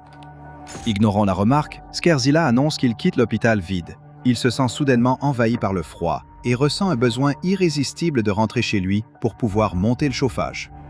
Mais il assure à ceux qui commentent que le stream n'est pas sur le point de se terminer. En fait, il le laisse tourner pendant qu'il quitte le bâtiment abandonné, monte dans la voiture et pendant tout le trajet jusqu'à la maison. Normalement, il ne donnerait jamais de détails sur son adresse personnelle, mais pour une raison inconnue, Scarezilla veut voir le plus de monde possible, le plus vite possible. Il indique des points de repère et des tournants, donnant les indications les plus précises possibles à son public, leur disant de venir chez lui pour une rencontre improvisée avec ses fans. Les commentaires commencent à affluer. Des opportunistes et des trolls discutent de leur plan pour se présenter. Seulement quelques minutes après que Scarezilla soit rentré chez lui et ait monté le chauffage, le premier de ses spectateurs arrive. Puis d'autres arrivent, et encore d'autres, jusqu'à ce qu'il y ait près de quelques centaines de personnes débordant de la maison jusque sur la pelouse. Et même si aucun d'entre eux ne le sait, même si aucun d'entre eux ne peut le voir, c'est comme ça que ça se propage. À la suite d'un incident impliquant un streamer internet présentant un comportement inhabituel, la fondation SCP est intervenue pour enquêter. Les échantillons prélevés au domicile du streamer et ensuite examinés par la fondation mèneraient finalement à la découverte directe d'une nouvelle épidémie de SCP-020. L'anomalie a été découverte tout à fait par accident, car il est impossible d'observer SCP-020 à l'œil nu. Ce n'est que grâce aux équipes médico-légales de la Fondation, équipées d'appareils photo prenant des clichés des ondes affectées, que la présence de cette anomalie a pu être vérifiée, après avoir confirmé qu'il ne s'agissait pas d'un dysfonctionnement du matériel. Il semble que, par un moyen anormal inconnu, SCP-020 ne soit visible qu'à l'aide de caméras. Que ce soit en prenant des photographies ou en enregistrant des vidéos des zones ou des individus affectés par l'anomalie, les chercheurs n'ont pas réussi à déterminer exactement ce qui provoque cet acte de camouflage, ce qui suscite des débats entre différents groupes du personnel de la Fondation chargés d'étudier SCP-020. Les théories sont très variées et une école de pensée avance que l'anomalie elle-même possède des propriétés antimémétiques, ce qui a conduit à une enquête menée par les experts de la Fondation en anomalies mimétiques, dont les résultats se sont révélés non concluants. Les analystes spectraux ont plutôt insisté sur le fait que SCP-020 est d'une certaine manière capable de se dissimuler à la vue en réfléchissant toutes les formes de lumière loin de nous, ou du moins celles qui se trouvent dans le spectre visible par les êtres humains. Encore une fois, il semble y avoir peu de preuves à l'appui de cette affirmation. L'idée est cependant au moins plus plausible que certaines des affirmations encore plus extravagantes faites à propos de SCP-020, y compris celle d'un chercheur qui a proposé que l'anomalie était en réalité une série d'êtres originaires d'un univers alternatif entièrement plat, dépourvu d'espace tridimensionnel. Cette affirmation a été largement discréditée par la fondation SCP et rejetée comme étant probablement causée par l'influence de drogues psychoactives, dont la découverte a entraîné le renvoi du chercheur qui avait proposé la théorie. Cependant, ils avaient raison sur un point. Le SCP-020 est bel et bien vivant. Le SCP-020 est un champignon anormal, un organisme qui est non seulement capable de se propager à une vitesse inquiétante, mais qui peut aussi affecter aussi bien la matière inorganique qu'organique. Des traces du champignon, et même des échantillons de colonies entières, ont été trouvés sur des surfaces comme les murs et les plafonds, ainsi que sur ou à l'intérieur d'organismes vivants. En plus de l'effet anormal inné mentionné précédemment, qui le rend invisible à l'observation directe, on sait également que le champignon peut affecter directement les autres sens. Il exerce même un certain degré d'influence sur le comportement des organismes vivants qui entrent en contact avec lui. Le SCP-020 n'est pas seulement capable de se développer à petite échelle dans une habitation humaine, son développement n'est pas entravé par les différentes températures intérieures ou les niveaux de lumière que l'on trouve à l'intérieur des maisons, apartments et autres endroits similaires. Cela a été considéré par les experts botaniques du département de recherche en horticulture anormale de la Fondation comme atypique pour un champignon. La plupart des espèces de champignons se développent mieux dans des conditions de faible luminosité, ainsi que dans des endroits particulièrement humides et chauds, car les températures plus froides les rendent inertes. Le fait que SCP-020 semble ne pas être affecté par le niveau de lumière présent dans une habitation humaine donne un certain crédit à la théorie selon laquelle ce champignon n'est pas affecté par la lumière du spectre visible. Bien que la cause exacte de cette invisibilité n'ait pas encore été déterminée, cela a donné au champignon son nom familier parmi les chercheurs, la moisissure invisible. Une fois qu'une colonie de cette moisissure anormale s'est formée dans la maison d'une personne, la prochaine étape de son cycle de vie commence. Des spores sont libérés par le champignon, qui sont tout aussi impossibles à percevoir à l'œil nu. Cependant, lors des tests et de l'observation par vidéosurveillance des échantillons de SCP-020, les chercheurs de la Fondation ont pu déterminer qu'il existe un schéma dans la façon dont ces spores se comportent une fois libérés, et dans la façon dont les personnes affectées par celles-ci se comportent. Que les spores entrent en contact direct avec la peau, ou soient inhalées à l'insu de la personne, elles provoqueront un changement rapide dans le lobe frontal de la personne affectée, la partie du cerveau responsable du contrôle du comportement et des émotions. Le changement spécifique déclenché par les spores est toujours le même, quel que soit le sujet humain affecté par SCP-020. Un sujet affecté commencera à ressentir une sensation de froid, ce qui suggère que les spores sont capables d'agir directement sur une zone spécifique du lobe pariétal du cerveau, le cortex somatosensoriel. N'importe quel expert en neurologie de la Fondation vous dira que c'est la zone du cerveau qui évalue et traite les sensations tactiles provenant de tout le corps, y compris la position, la pression, la douleur et, de façon cruciale, la température. Informé par son cortex somatosensoriel qu'il ressent un froid intense, le sujet affecté peut être poussé par les spores SCP-020 à augmenter la chaleur et l'humidité dans son domicile. Cela est généralement réalisé à l'aide de thermostats et d'autres technologies de chauffage domestique. Mais la Fondation est au courant de plusieurs cas où des colonies de SCP-020 se sont formées dans des logements loués sans installation de chauffage adéquate. Les chercheurs sont toujours impressionnés et un peu alarmés par les méthodes employées par les individus affectés par les spores, qui parviennent à augmenter avec succès la température et le taux d'humidité dans ces environnements. Maintenant, augmenter la température d'une pièce parce qu'on a froid n'est guère considéré comme un comportement anormal, même si cela est déclenché par la présence de spores fongiques anormales. Dans le cas de ceux affectés par SCP-020, cependant, leur besoin compulsif de rendre leur espace de vie plus chaud et plus humide ne sert pas seulement à chasser le froid. Bien qu'ils puissent croire qu'ils agissent de leur propre chef et qu'ils augmentent la température comme ils le feraient normalement, en réalité, les personnes affectées transforment leur maison en un habitat plus adapté pour la moisissure invisible et se transforment elles-mêmes en un habitat plus adapté. La division de botanique de la Fondation SCP a confirmé que, tout comme les champignons non anormaux, les colonies de SCP-020 se développent plus rapidement dans des environnements suffisamment humides et chauds.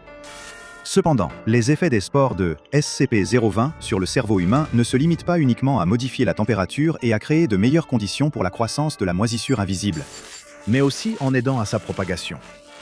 Lorsque le lobe frontal a été affecté par les spores de SCP-020, un sujet ressentira une envie compulsive d'interagir socialement avec d'autres êtres humains aussi souvent que possible et avec autant de monde que possible.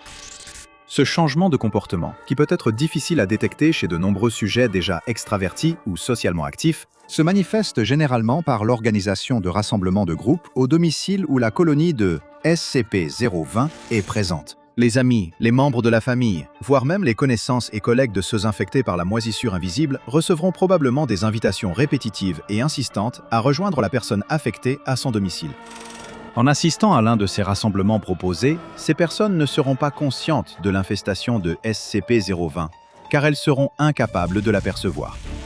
Cependant, à leur insu, leur présence permettra aux champignons invisibles et anormales de se propager, car les spores des colonies de moisissure autour de la résidence de la personne affectée s'accrochent aux vêtements des invités. Dans certains cas, des images de caméra ont révélé que les spores peuvent se déposer sur la peau de ces participants et que de nouvelles colonies de SCP-020 se développent et grandissent directement sur leur corps. Cela se caractérise généralement par de graves taches rougeâtres, presque couleur betterave, qui apparaissent sur la peau. Cependant, comme mentionné précédemment, celles-ci ne sont visibles que sur des photographies ou des enregistrements vidéo. Même avec les spores désormais disséminés dans de nouveaux endroits par de nouveaux porteurs, les colonies de SCP-020 dans la résidence d'origine ne cessent pas de produire des spores. Cela continuera à un rythme exorbitant jusqu'à ce que la quantité de spores et de colonies de moisissure invisibles présentes à un endroit atteigne un niveau critique de concentration. Lorsque cela se produit, les effets des spores sur le sujet initialement infecté deviennent rapidement plus extrêmes. Leur état de santé général commencera à se détériorer, entraînant la mort après une courte période de temps. Cependant, une fois que le sujet affecté est décédé, il représente toujours un risque de propagation d'une infection SCP-020. La moisissure continuera de se développer, restant invisible sur un corps décédé, ce qui lui permet de se propager à tout intervenant d'urgence, ambulancier, agent de santé ou toute autre personne susceptible d'entrer en contact avec le cadavre affecté. Cela a également, dans de nombreux cas, conduit à la découverte de plusieurs colonies de SCP-020 dans des morgues et des funérariums, ainsi qu'à l'intérieur de véhicules utilisés pour le transport de corps affectés. La première découverte du SCP-020 par la Fondation a eu lieu dans un domicile privé à Caviardé, résidence d'une femme qui travaillait dans un hôpital local. Les premières inquiétudes sont apparues grâce à un agent infiltré de la Fondation parmi le personnel de l'hôpital, qui a remarqué qu'une de ses collègues montrait un changement radical de personnalité. Alors qu'elle était auparavant réservée et introvertie, la femme semblait désormais faire activement des efforts, presque agressifs, pour entrer en contact avec le plus de personnes possible, à la fois pendant son travail à l'hôpital et en dehors, loin du travail. Le changement de comportement, dans ce cas, était si spectaculaire qu'il a été immédiatement remarqué par l'agent infiltré à l'hôpital. Et après en avoir parlé à un spécialiste du comportement de la Fondation, ils ont pu déterminer que ce changement n'avait été causé par aucun facteur psychologique. Avec la présence d'une infection comportementale anormale inconnue à l'époque, la Force d'intervention mobile 8-10, également connue sous le nom de « Vois pas le mal », a été envoyée au domicile de la femme affectée. Des véhicules aériens sans pilote ont détecté sa signature thermique depuis les airs, et les agents de la FIM se sont approchés pour pénétrer dans la maison, pour finalement trouver la femme debout dans l'embrasure de la porte, tenant un couteau de cuisine. La vidéo de l'incident montrait que les 2/3 de son visage étaient recouverts par des colonies de SCP-020. Les enregistrements audio et vidéo de la mission l'ont capturé en train de dire « Nous voulons juste avoir quelques invités ». Les chercheurs de la Fondation se sont demandé s'il n'existait pas une propriété parasitaire jusque-là inconnue chez SCP-020. Cependant, on ignore si, et dans quelle mesure, la moisissure invisible utilise les personnes affectées comme hôtes. Après l'élimination du porteur initial par la Force d'intervention mobile, une enquête a été lancée par une équipe de confinement de la Fondation. Grâce à l'utilisation de l'analyse spectrale et à des fouilles approfondies des zones environnantes, la Fondation s'est rapidement rendu compte que le problème était bien plus vaste qu'une seule femme affectée. Il y avait des centaines de personnes infectées, des milliers de colonies, potentiellement des centaines de milliers, voire des millions de spores.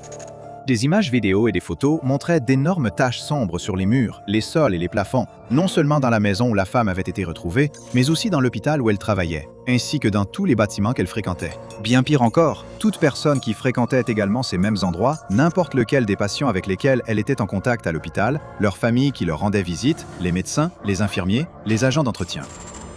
C'était presque toute la ville. Afin de contenir l'épidémie, la Fondation SCP a émis un ordre autorisant l'élimination de toute la population civile. La ville elle-même a été incinérée, avec comme couverture l'histoire d'un incendie de forêt catastrophique. Tous les échantillons de SCP-020 récupérés depuis ont été scellés dans des chambres de culture et stockés dans la zone de recherche biologique 12. La seule façon d'accéder à cette zone isolée est par un sas. La livraison de nutriments et les autres opérations d'entretien essentielles pour cultiver le champignon anormal sont effectuées à l'aide de robots télécommandés, garantissant que la chambre reste scellée en permanence. Aucun membre du personnel, quel que soit son niveau d'habilitation de sécurité, n'est autorisé à entrer à aucun moment. Grâce à l'utilisation d'équipements de vidéosurveillance hermétiquement scellés, les équipes de recherche chargées d'étudier SCP-020 surveillent de près le champignon anormal. Pendant ce temps, les ingénieurs et les experts en confinement de la Fondation s'assurent que la chambre hermétique abritant les spécimens maintient son intégrité. Tout le personnel de la Fondation SCP qui entre à proximité de la chambre de confinement doit être équipé d'un équipement complet de biosécurité de niveau 5. Cela inclut les recycleurs d'air appropriés. À la sortie de la zone, ils doivent se soumettre à un traitement complet de désinfection antifongique. Il y a eu des rapports d'au moins 12 foyers distincts de moisissures invisibles. La Fondation continue d'enquêter sur la source possible du champignon et de développer des mesures préventives. Cependant, à l'heure actuelle, il n'existe aucun moyen connu de contrer les effets d'une infection SCP-020 chez l'humain. Nous sommes en 1630 et la ville de Londres est en pleine effervescence, pleine de vie nouvelle. Les rues sont remplies de gens vaquant à leurs occupations quotidiennes, s'entassant dans les logements et les commerces et peinant à accueillir une population en augmentation rapide, qui a plus que doublé au cours des 50 dernières années. Parmi les nouveaux citoyens de Londres se trouve une silhouette sombre qui reste à l'écart, Un homme vêtu d'une longue robe noire et d'un masque à bec, habillé comme les médecins de la peste de l'époque de la peste noire, des siècles auparavant. La silhouette qui sera un jour connue sous le nom de SCP-049 est venue à Londres pour entamer le prochain chapitre de sa vie dans sa quête continue pour résoudre les maux qui affligent l'humanité. Bien qu'on puisse s'attendre à ce que son apparence le fasse remarquer, la plupart des citoyens qui déferlent dans les rues de la ville ont des préoccupations bien plus importantes en tête que de se demander ce que l'homme au masque pourrait faire. Il a donc réussi à se créer un petit sanctuaire, un entrepôt vide où il se repose et travaille. Lorsque la curiosité l'emporte, il se faufile dans les ruelles, évitant la foule et tendant l'oreille pour saisir les secrets chuchotés qu'il peut surprendre depuis l'ombre. C'est lors de l'une de ses sorties qu'il entend parler de Henry Percy, également connu sous le nom du Comte Sorcier, un chercheur mystérieux en sciences et en occultisme, détenu dans la tour Martin de la Tour de Londres. Un homme de sagesse et de curiosité, repoussant les limites de l'étude scientifique, voilà exactement le genre d'homme que le docteur espérait rencontrer et auprès de qui il voulait s'instruire ici, dans cette grande ville. Le docteur de la peste abandonne rapidement son sanctuaire et se rend à la Tour de Londres, où il neutralise rapidement les gardes qui voudraient lui interdire l'entrée. Il n'aime pas faire de mal aux innocents, mais hélas, certains sacrifices doivent être faits dans la quête d'une plus grande connaissance et compréhension.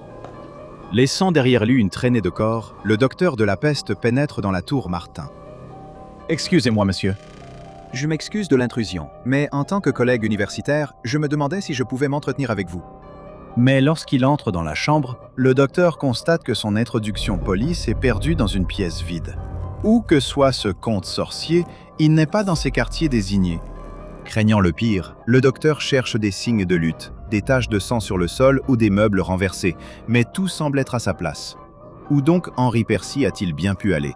Le docteur de la peste explore chaque recoin de la tour, à la recherche du moindre indice qui pourrait l'orienter vers l'homme disparu. Il inspecte chaque objet sur chaque surface, retire chaque livre de chaque étagère. Mais lorsqu'il retire un livre en particulier de sa place, la bibliothèque semble se détacher du mur, comme une porte qui s'ouvre. En effet, c'est une porte, révélant un escalier sombre et sinueux juste derrière son ouverture secrète. Alors, c'est ici que tu t'es réfugié? Vraiment, ce comte doit être un homme intelligent, un bon allié à avoir dans la lutte contre la peste. Il descend les escaliers, encore et encore, jusqu'à une petite pièce dans les entrailles de la tour. C'est une pièce austère et dépouillée, avec seulement une pile de carnets et une grande porte en fer. Le docteur passe des heures à chercher une serrure ou un autre mécanisme pour ouvrir la porte avant de se tourner vers les carnets laissés par l'occupant de la tour. Là, il découvre les instructions pour déverrouiller la porte en fer, des indications qu'il reconnaît grâce à ses études en alchimie.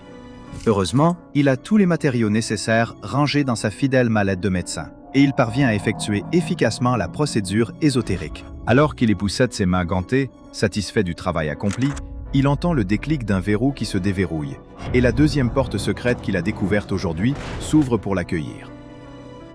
Toujours animé d'un esprit d'aventure, le docteur prend sa mallette et franchit le seuil vers ce qu'il attend de l'autre côté.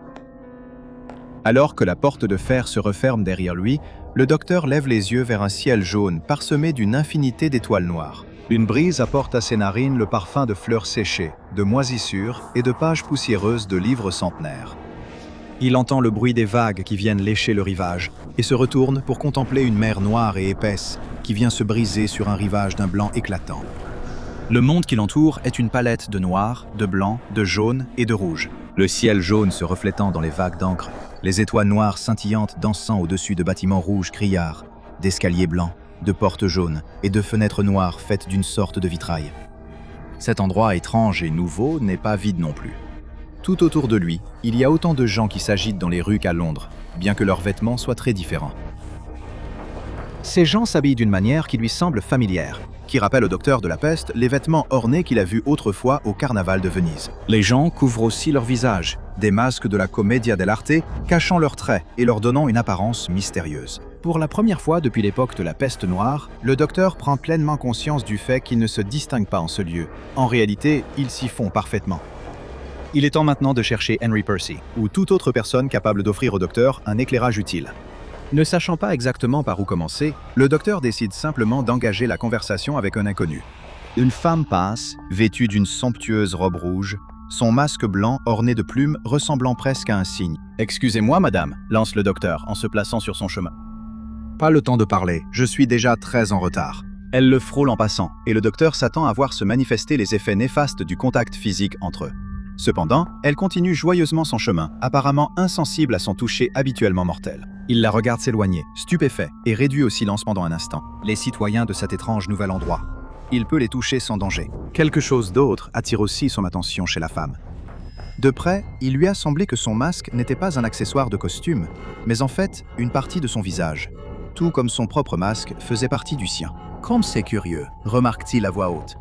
Henry Percy peut attendre. Ceci est une affaire bien plus captivante. Je dois en découvrir davantage sur cette terre. Ainsi, le docteur de la peste fait une longue promenade à travers cette ville étrange, remarquant au passage que la géométrie et la gravité de cet endroit ne suivent pas les règles qu'il connaît. Les bâtiments penchent à des angles étranges. Des ruelles et des couloirs apparaissent et disparaissent, tandis que la disposition de la ville semble changer au hasard à chaque regard. Les habitants eux-mêmes sont tout aussi bizarres que l'endroit qu'ils occupent, se comportant soit d'une manière particulièrement grossière, soit avec une familiarité excessive. Ils bousculent le docteur d'un regard noir ou tirent avec insistance sur sa robe, essayant de l'entraîner dans une ruelle ou de l'embarquer dans une danse enfiévrée et soudaine sur la place du village. Il refuse ses avances aussi poliment que possible et poursuit sa route. Un couple élégamment vêtu lui adresse un salut amical en passant à côté de lui. Rien d'inhabituel jusque-là. Ce qu'il est, c'est l'endroit d'où ils lui font signe. Ils le regardent d'en haut, depuis un escalier à l'envers qu'ils descendent sans la moindre difficulté. Une autre source de gravité les maintient dans cette position inversée, alors qu'ils disparaissent dans un bâtiment à la construction vertigineuse. Fascinant. Le docteur secoue la tête, impressionné. Puis il se rend compte qu'il devrait prendre des notes sur tout cela. Il ouvre son sac et cherche son carnet relié en cuir, mais il n'arrive pas à le trouver. Il s'arrête dans la rue et commence à vider le contenu de son sac sur le trottoir en pierre. Des bocaux de spécimens, des onguents, des seringues et des instruments chirurgicaux tombent tous, mais pas de carnet. Il a dû le perdre en chemin, ou pire, il a peut-être été volé par l'un de ces étrangers vêtus de façon flamboyante. Non, il ne doit pas laisser son esprit imaginer le pire. Le plus probable, c'est qu'il l'a simplement laissé tomber quelque part, et il lui suffit de refaire son chemin pour le retrouver. Il commence à rebrousser chemin, du mieux qu'il peut dans ces rues de la ville qui semblent se déformer et changer à chaque instant, comme le paysage d'un rêve. Il aborde des dizaines de personnes, mais chaque inconnu à qui il s'adresse l'écarte d'un geste, pressé de vaquer à des affaires bien plus importantes. Il semble le regarder avec mépris, comme si quelque chose de répugnant était collé à la semelle de leurs belles chaussures. C'est décourageant, et il semble que le carnet soit peut-être perdu à jamais. Mais soudain, un espoir. Au milieu d'une foule pressée de rejoindre sa prochaine destination, le docteur aperçoit un homme en cape rouge, immobile, adossé à un mur tout proche. La silhouette lève les yeux vers lui, les yeux brillants derrière un masque rouge en forme de visage heureux et souriant, rappelant la figure d'Il Capitano des représentations de la Commedia dell'arte dont le docteur se souvient vaguement. Il s'approche timidement de la grande silhouette en cape et au masque rouge, expliquant qu'il est un étranger en ces lieux. Lorsque l'homme au masque rouge prend la parole, sa voix est chaleureuse, mais porte une autorité indéniable. Bienvenue à Alagada, monsieur, car tel est le nom de ce royaume. Vous êtes chanceux, très chanceux en effet, car je suis le seigneur rouge d'Alagada, porteur du masque jovial, un conseiller principal du roi. Étant un homme d'origine médiévale, le docteur de la peste s'incline respectueusement dès qu'il apprend qu'il est en présence d'un seigneur. Les genoux posés sur les anciens pavés, il supplie le seigneur rouge de l'aider à retrouver son précieux carnet, porteur de toutes ses recherches et de ses précieux secrets scientifiques. Le seigneur rouge se détache du mur et se dresse de toute sa hauteur impressionnante, paraissant soudainement bien plus grand qu'il ne l'avait semblé au premier regard. Son visage semble exprimer une certaine compassion, du moins autant qu'il est possible d'en montrer en portant un masque. D'un geste de la main grandiose et d'une démarche théâtrale, il invite le docteur à le suivre et commence à s'éloigner dans la ruelle. Le docteur rencontre enfin une personne bien élevée dans cet endroit déroutant. Il suit de près le seigneur rouge, alors que tous deux traversent ce paysage instable, suivant une rue pavée de pierres jaunes jusqu'à un escalier noir en colimaçon qui s'enroule encore et encore dans une spirale apparemment sans fin, avant de basculer de façon vertigineuse sur le côté. Le docteur hésite, craignant de perdre l'équilibre, mais à sa grande surprise, les lois de la gravité semblent se modifier en même temps que l'angle de l'escalier. Il a l'impression de marcher toujours sur le même plan horizontal qu'auparavant, bien qu'il voit désormais le paysage en contrebas s'étirer hors de sa vue à un angle droit déconcertant qui lui donne le vertige et lui noue l'estomac. Alors il fixe son regard sur le dos de son compagnon, calquant chacun de ses pas sur ceux assurés du Seigneur. Il se demande distraitement où l'homme l'emmène, mais décide de retenir ses questions jusqu'à ce qu'il soit arrivé à destination.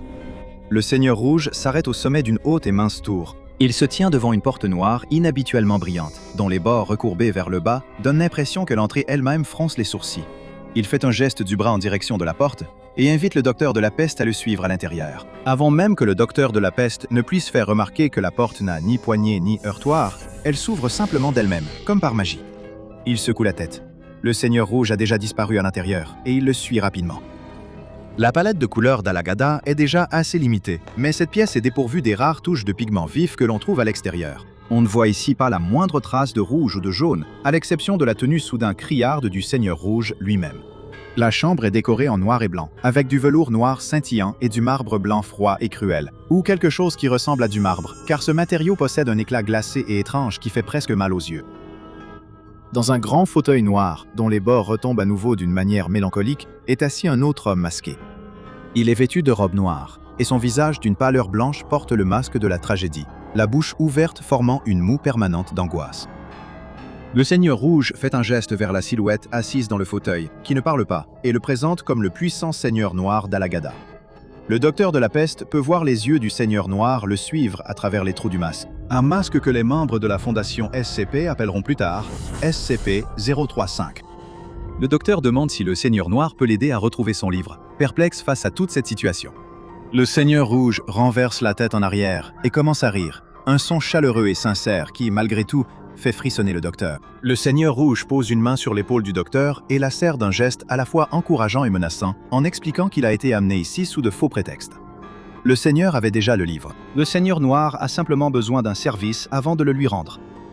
Merci d'avoir accepté mon invitation. Le Seigneur Noir parle, sa voix sifflant depuis la bouche renfrognée de son masque. Le docteur de la peste proteste, réclamant son livre, furieux de la tromperie. Tu les récupéreras. Le Seigneur Rouge rit de nouveau. Le Seigneur Noir te les rendra si tu prouves que tu en es digne. Je te dis au revoir, docteur. Puisse ton séjour à Alagata être agréable. Le Seigneur Rouge quitte la pièce d'un geste vif, laissant le docteur seul avec le Seigneur Noir.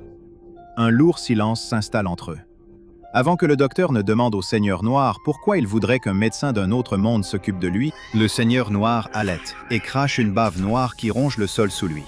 Le docteur secoue la tête. Je ne suis pas un faiseur de miracles, seulement un simple médecin. J'ai déjà du mal à soigner les maladies de mon propre monde. Je ne veux pas vous décevoir, mais j'ai échoué encore et encore à guérir la peste qui ravage mon foyer. Je ne sais pas si j'aurai la capacité de vous guérir. La mine du Seigneur Noir semble se renfrogner davantage. Je suis vraiment désolé d'entendre cela. Peut-être devrais-je alors garder vos notes pour moi et les remettre à un médecin à Alagadan pour qu'il les étudie. Le calme du docteur se brise. Il se met à parcourir la pièce, ouvrant violemment toutes les portes qu'il trouve, cherchant désespérément le fruit d'une vie extrêmement longue passée à compiler ce travail avec soin, ce travail qui représentait ses seuls efforts dans le domaine médical. Il s'arrête devant une porte cadenassée de l'autre côté de la pièce, saisissant le cadenas. Le Seigneur Noir lui crie soudain d'arrêter, mais il est trop tard. Le docteur de la peste a arraché le cadenas de la porte. Dès que le docteur laisse tomber le cadenas au sol, un horrible bruit de grattement se fait entendre, comme les pattes d'une immense araignée métallique rampant le long d'un mur. Clic, clic, clic. Puis, tout à coup, la porte autrefois cadenassée s'ouvre avec une telle force qu'elle manque de s'arracher de ses gonds. Une créature rampe à travers l'ouverture, un monstre au corps d'araignée jaune brillant, doté d'un torse humanoïde blanc et lisse, de 2 longs bras griffus et d'un visage rond, sans traits, semblable à un orbe. Elle frappe à l'aveuglette, balayant de ses griffes le Seigneur Noir là où il est assis sur sa chaise. Puis, avant même que le docteur de la peste ne puisse essayer de l'appréhender, le monstre déchire la porte principale de la chambre, grimpe par-dessus le bord de la tour et descend vers la ville en contrebas. Le Seigneur Noir crie au docteur de la peste de l'aider. Et le monstre, qu'adviendra-t-il de lui? L'esprit du docteur de la peste s'emballe, essayant de comprendre ce qu'il vient de voir. Mais le Seigneur Noir ne s'intéresse pas au monstre. Les gardes de la ville s'en occuperont. Il a besoin d'aide pour ses propres blessures. Le Seigneur gémit de douleur, une épaisse substance noire s'écoulant de ses blessures et se répandant sur le sol autrefois immaculé. Le Seigneur Noir supplie le docteur de la peste de le soigner. Le docteur de la peste se souvient de son devoir envers tous ceux qui souffrent de maladies et de blessures, un serment qu'il a prêté il y a très longtemps, et il ouvre sa sacoche de médecin, prêt à se mettre au travail. Il ne comprend rien à la physiologie Alagadan. Il n'a aucune idée de par où commencer pour effectuer une quelconque intervention sur le Seigneur Noir. Mais il ne peut pas rester là sans rien faire et regarder cet homme souffrir. Il commence à sortir des instruments de sa sacoche, des fioles d'élixir phosphorescents et des teintures à l'odeur nauséabonde. Puis il commence à improviser. Il nettoie les blessures avec de la gaze trempée dans l'une de ses nombreuses teintures, puis il commence à les soigner. La respiration superficielle du Seigneur Noir ralentit pour devenir plus profonde et plus calme à mesure que le médicament commence à faire effet. Et ces résultats positifs poussent le médecin à travailler plus vite. Il referme chacune des blessures, puis les enduit toutes d'un onguent vert luisant pour prévenir toute infection, si tant est que l'infection existe dans ce monde. Lorsque le travail est terminé, le Seigneur Noir se redresse, semblant être complètement rétabli, à l'exception des points de suture visibles et des déchirures de sa robe. Merci, docteur. Je vous ai volé, et pourtant, vous m'avez aidé quand même. Permettez-moi de vous rendre ceci avec ma plus sincère gratitude. Il plonge la main dans les profondeurs de sa robe et sort le carnet en cuir du docteur. Prenez-le. Le docteur arrache le carnet des mains du Seigneur Noir et le remet à sa place, dans son sac. « Vilain », marmonne-t-il pour lui-même ce faisant. « Nos façons de faire peuvent vous sembler étranges, dit le Seigneur Noir. Mais ce sont des temps troublés à Alagada. Tout ne va pas bien à la cour du roi pendu. Il y a de la tromperie et de la trahison partout. Tous les royaumes traversent des périodes de troubles, remarque le docteur de la peste. Si vous voulez bien m'excuser, maintenant que je vous ai soigné, je vais retourner dans mon propre pays. Je ne souhaite pas rester ici plus longtemps. » Bien sûr, le Seigneur Noir lui fait signe vers la porte. Alors que le docteur se prépare à partir, cependant, le Seigneur Noir reprend la parole. « Êtes-vous vraiment sûr que c'est votre terre, docteur ? Vous ressemblez beaucoup à l'enfant d'une femme que j'ai connue autrefois, il y a longtemps, qui a commis l'erreur de défier le roi. Elle avait un visage de corbeau, tout comme vous. Un masque qui n'en était pas un. Pardon ? Le docteur de la peste ne comprend pas. Êtes-vous né dans votre monde ? Étiez-vous un enfant là-bas ? Vous vous en souvenez ainsi ? Demande le Seigneur Noir. Le docteur réfléchit longuement. Il ne se rappelle pas avoir jamais été autre chose que ce qu'il est maintenant, un docteur avec un but unique. Je ne sais pas. Peut-être, cher docteur, que ce n'est pas votre première fois au pays d'Alagada, et j'imagine qu'avec le temps, vous arpenterez à nouveau ces ruelles tortueuses. Gardez cela à l'esprit lors de votre voyage de retour vers l'endroit que vous appelez chez vous. Le Seigneur Noir rit d'un rire grave et creux. Adieu. Désireux de quitter cet endroit rempli de mensonges, de tromperies et de monstres aux multiples formes, le docteur de la peste prend congé. Il espérait que ce voyage lui apporterait des réponses, mais au lieu de cela, il n'a trouvé que plus de questions qu'il n'aurait jamais pu imaginer. 3 heures du matin. L'agent, blessé et terrifié, court à travers les couloirs lugubres et tortueux de cet endroit impossible. Tout n'est que pourriture et ruine. Sa cheville a été détruite, sa peau commence à brûler. Et ce monstre, avec son visage en décomposition et son sourire terrifiant, il sait qu'il se rapproche. Il sera bientôt là. 18 heures. Plus tôt dans la soirée, le soleil s'est couché à l'horizon pour la journée. Les lampadaires se sont allumés dans la ville voisine, et presque tout le monde s'installe pour la soirée. Sauf, bien sûr, pour ceux qui travaillent de nuit.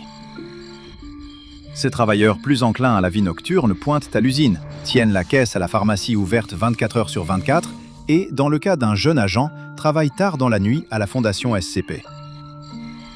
Il n'a jamais vraiment été un oiseau de nuit auparavant, mais en tant que petit nouveau, pour ainsi dire, sur ce site en particulier, il n'est pas en position de discuter ses horaires de travail. Il se retrouve donc à la machine à café dans la salle de pause, luttant contre tous ses instincts naturels et préparant une cafetière alors qu'il est presque 22 heures. Avec un peu de chance, ce sera suffisant pour l'empêcher de s'endormir à son bureau. Le site est tellement plus calme à cette heure de la nuit. La plupart des membres du personnel de recherche sont rentrés chez eux pour la journée, et à part un agent de sécurité de temps en temps, il n'a pas vu âme qui vive depuis plus d'1 heure. Bien sûr, il sait qu'il n'est pas seul dans le bâtiment, même si c'est l'impression que cela donne. Il y a des dizaines d'anomalies ici avec lui, enfermées dans leurs cellules individuelles. En fait, son bureau se trouve juste au bout du couloir de l'une des anomalies les plus infâmes du site, si l'on en croit la façon dont ses collègues en parlent. Ils ne lui diront pas les détails. Il s'agit d'une question d'habilitation qu'il n'a pas encore. Mais il a réussi à glaner quelques détails en écoutant discrètement près de la fontaine à eau ou en faisant semblant d'être absorbé par son propre travail, tout en écoutant la conversation juste devant la porte de son bureau. Quoi que ce soit, c'est incroyablement dangereux et difficile à contenir, et encore plus difficile à détruire. Le gros lézard, il a déjà tout entendu à propos de cette créature. Quelle que soit cette anomalie au sujet de laquelle ses collègues se montrent si secrets, c'est quelque chose de différent. Les autres semblent vraiment en avoir peur. C'est troublant de voir des chercheurs chevronnés avoir peur de leur sujet. Mais ils ne devraient pas s'attarder sur ses pensées, surtout pas maintenant. Pas la nuit, alors qu'aucun bruit ne résonne dans son bureau, à part le tic-tac de l'horloge sur le mur et le goutte-à-goutte régulier de la cafetière. Il le ramènera à la salle de repos demain. Pour l'instant, il n'y a personne d'autre dans les environs qui en a besoin. Malgré le café, l'épuisement frappe à la porte de l'agent. Il sent le sommeil l'envahir. Ses paupières s'alourdissent et sa tête penche en avant. Ça a été une longue semaine, et il a beau essayer, il n'arrive pas à chasser cette sensation. Il va juste poser sa tête sur son bureau pendant quelques minutes. Personne ne le saura jamais. L'agent se réveille au son d'une alarme retentissante, des lumières rouges clignotant dans le couloir. Combien de temps a-t-il dormi? Un rapide coup d'œil à l'horloge révèle qu'il est 2 heures du matin, 4 heures après avoir décidé de fermer les yeux quelques minutes. Il prend un moment pour reprendre ses esprits, les restes du sommeil embrouillant encore son esprit. Cette alarme ne peut signifier qu'une seule chose. Il y a une brèche de confinement. Et en juger par le volume assourdissant de tout ça, ça doit être tout près. Son estomac se noue alors qu'il envisage la possibilité du pire scénario. Et si ça s'était échappé? L'entité au bout du couloir dont personne ne veut lui parler. Et s'il était sur le point d'apprendre les détails de très près? Non, il n'y a pas besoin de s'effrayer. Il suffit de suivre la procédure standard en cas de brèche de confinement. Il se lève de son bureau, rassemble le dossier sur lequel il travaillait et se dirige vers la sortie de secours la plus proche. Fais simplement comme si c'était un exercice, se dit-il. Tout ira bien. Mais alors qu'il descend le couloir vers la sortie de secours, la lueur rouge sang des lumières d'urgence projette d'étranges ombres sur ce paysage autrefois familier. Tout ici paraît différent la nuit, baigné de rouge. Comme dans un cauchemar où vous essayez de fuir un monstre, mais vos jambes ne bougent qu'au ralenti. À chaque pas, il sent son cœur s'accélérer, sa peau couverte de sueur d'angoisse. Où sont tous les agents de sécurité? Où est tout le monde? Le silence est inquiétant. Seuls ses pas le rompent. Attends, le silence? Quand l'alarme s'est-elle arrêtée? Il était tellement concentré sur le fait de sortir d'ici qu'il n'a même pas remarqué quand le bruit s'est arrêté. Il se rend compte que la lumière d'urgence clignote toujours en rouge, mais que toutes les autres lumières sont éteintes. Il s'est passé quelque chose avec l'alimentation électrique. Ou alors quelque chose a coupé le courant, pense-t-il en frissonnant. Plus loin, dans la faible lumière rouge, il aperçoit une flaque de quelque chose de sombre et épais sur le sol. Du sang? Mais il n'y a pas de corps, aucun signe de lutte. En s'approchant, il se rend compte que le liquide visqueux qui recouvre le sol n'est pas rouge, mais noir. Et ça grésille? Quoi que ce soit, cela semble ronger le sol comme un acide extrêmement puissant. Les murs de chaque côté ont aussi mauvaise mine. La peinture est craquelée et s'écaille, comme si elle avait été laissée à l'abandon pendant des années. Mais ça ne ressemblait pas à ça tout à l'heure, ce n'est pas possible. Quoi que ce soit qui ait laissé cette flaque de matière noire visqueuse sur le sol dégrade ce qui l'entoure. Tout ce que la boue touche commence à se décomposer, à pourrir. Si cette flaque est ici, alors quoi que ce soit qu'il a créé ne doit pas être loin. L'agent retient son souffle un instant, sans faire de bruit. Il reste simplement immobile et écoute. Là, dans le silence, un bruit discret perce. Ploc. Ploc. Ploc. Comme le liquide qui tombe dans la cafetière dans son bureau, mais différent d'une certaine façon, plus épais. Ça vient de quelque part tout près. Il jette un coup d'œil par-dessus son épaule. Rien derrière lui. Rien devant lui, aussi loin qu'il peut voir. Puis, l'agent est saisi par un élan soudain. Il prie toutes les puissances supérieures auxquelles il peut penser pour que ce soit lui qui ait tort, mais il doit en être sûr. Il incline la tête et regarde le plafond. Quelque chose le regarde en retour. Il y a une silhouette accroupie au plafond, le cou tendu pour regarder l'agent droit dans les yeux. Ça ressemble à un homme, ou à quelque chose qui a été un homme autrefois. Maintenant, c'est plutôt un squelette recouvert de chair en décomposition, dégoulinant de ce même horrible liquide noir. Il lui sourit avec une large bouche, des yeux comme des trous béants. La peau qu'il peut voir est grise et luisante, pendante et détachée de l'os. Alors qu'il croise son regard, la créature commence à ramper le long du mur, s'étirant vers lui. L'esprit de l'agent se vide sous l'effet de la terreur. Un pur instinct animal prenant le dessus et poussant ses jambes à courir aussi vite que possible dans la direction opposée. Mais le chemin vers son bureau n'est plus dégagé. En courant, l'agent oublie de regarder le sol devant lui. Il ne voit pas la flaque de substance noire et visqueuse qui l'attend pour le faire trébucher. Son pied touche la substance visqueuse et se dérobe sous lui. Il s'écrase violemment au sol, couvrant ses mains et ses genoux de cette substance gluante. Dès qu'il la touche, elle commence à lui brûler la peau. Il sent la substance ronger la semelle de sa chaussure, sa chaussette, jusqu'à la peau sous son pied. Il pousse un cri de douleur et lutte pour se relever. Peu importe à quel point ça fait mal, il doit continuer à avancer. Il ne peut pas laisser cette chose l'atteindre. Il s'agrippe au mur, se hissant vers le haut. Encore une fois, il manque quelque chose de crucial dans son environnement. Il ne remarque pas la main grise et pourrie qui s'élève à travers la matière solide du sol, saisissant sa cheville. Il n'a aucune idée de sa présence, jusqu'à ce que quelque chose tranche son tendon d'Achille, le faisant basculer violemment vers le sol, agrippant sa cheville blessée en hurlant. Alors qu'il reste là, impuissant, il regarde le bras continuer à s'étendre vers le sol. Il est suivi par une épaule, un autre bras, puis ce visage lui sourit à nouveau. La créature se hisse à travers le sol et se traîne vers l'agent. Quand elle tend la main vers lui cette fois, il ne peut pas fuir, il ne peut pas s'échapper.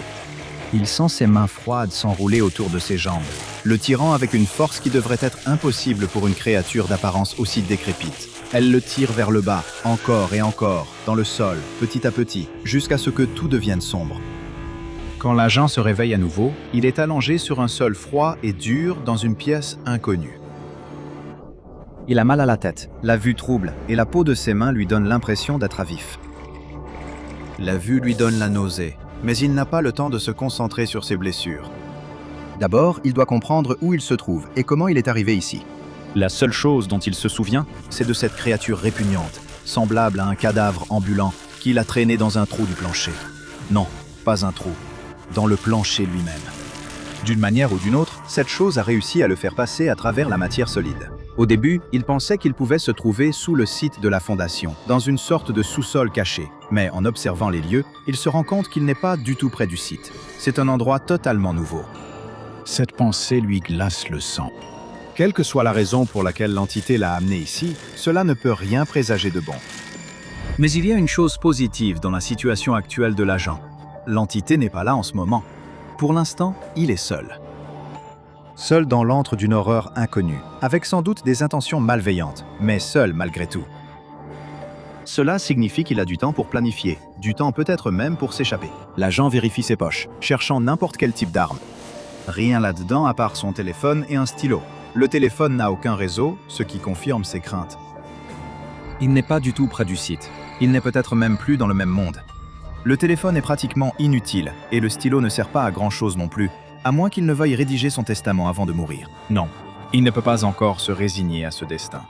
C'est un homme intelligent, assez intelligent pour décrocher un poste de chercheur à la fondation SCP. Il peut trouver une solution. Il le doit. Il se remet debout et observe chaque détail de son environnement qu'il peut distinguer. Il semble être dans une grande pièce sombre, en béton. À l'autre bout de la pièce, il peut voir une porte ouverte menant à ce qui semble être un couloir. C'est difficile à dire, le couloir est complètement noir. Il n'a pas vraiment envie de s'aventurer plus loin dans l'obscurité, mais plus il reste immobile, plus il devient une cible. Donc, la seule issue semble être de traverser. Les mains tremblantes et le cœur battant à tout rompre dans sa poitrine, le jeune agent s'avance dans l'obscurité. Il avance les mains tendues devant lui, tâtonnant à travers le couloir. Il pourrait toucher quelque chose de dangereux, encore de cette substance gluante peut-être. Qu'est-ce qu'un peu plus de dégâts si cela lui permet de détecter une menace assez tôt pour peut-être s'échapper? Le couloir ressemble à un labyrinthe, partant dans tous les sens, débouchant soudain sur des culs-de-sac et tournant à angle droit. Cela semble délibérément conçu pour désorienter et donner le vertige. Plus il essaie de s'y retrouver, plus l'agent commence à se sentir comme un rat de laboratoire. Il se demande si l'entité l'observe en train de lutter, suspendu au plafond, avec ce même sourire macabre, attendant qu'il s'épuise pour pouvoir l'achever. Et il ne sait pas combien de temps il marche. Des heures? Des jours?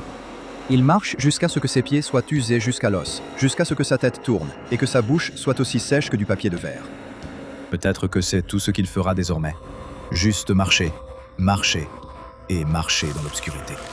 Le couloir débouche sur une nouvelle pièce, ou peut-être est-ce la même pièce dans laquelle il s'est réveillé au début. Elle ressemble à la première, du béton gris terne à perte de vue. Là, dans le coin, se trouve son téléphone abandonné. C'est la même pièce. Il a tourné en rond pour revenir exactement au même endroit. L'agent tombe à genoux, riant d'un rire sans joie, alors que des larmes lui montent aux yeux. Tout cela est tellement horrible, tout cela est tellement absurde. Et puis, à nouveau, le bruit de gouttes qui tombent. Une goutte tombe sur le sommet de sa tête, lui brûlant le cuir chevelu.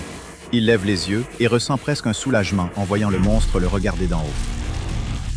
Il ouvre la bouche comme pour parler et crache un jet d'un épais mucus noir sur le visage de l'agent.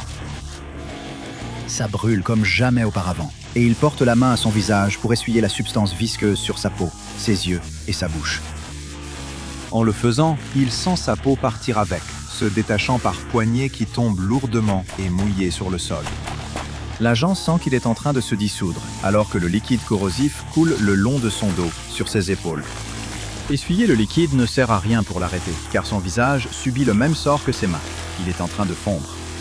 Il ouvre les yeux et voit le monstre debout devant lui, la bouche grande ouverte, l'air réjoui. Aucun son ne sort, mais ses épaules se soulèvent, comme si le cadavre ambulant riait. Le rire fou, maniaque et désespéré jaillit à nouveau de la bouche de l'agent, et il rit jusqu'à ce que sa gorge fonde et que ses cordes vocales se dissolvent.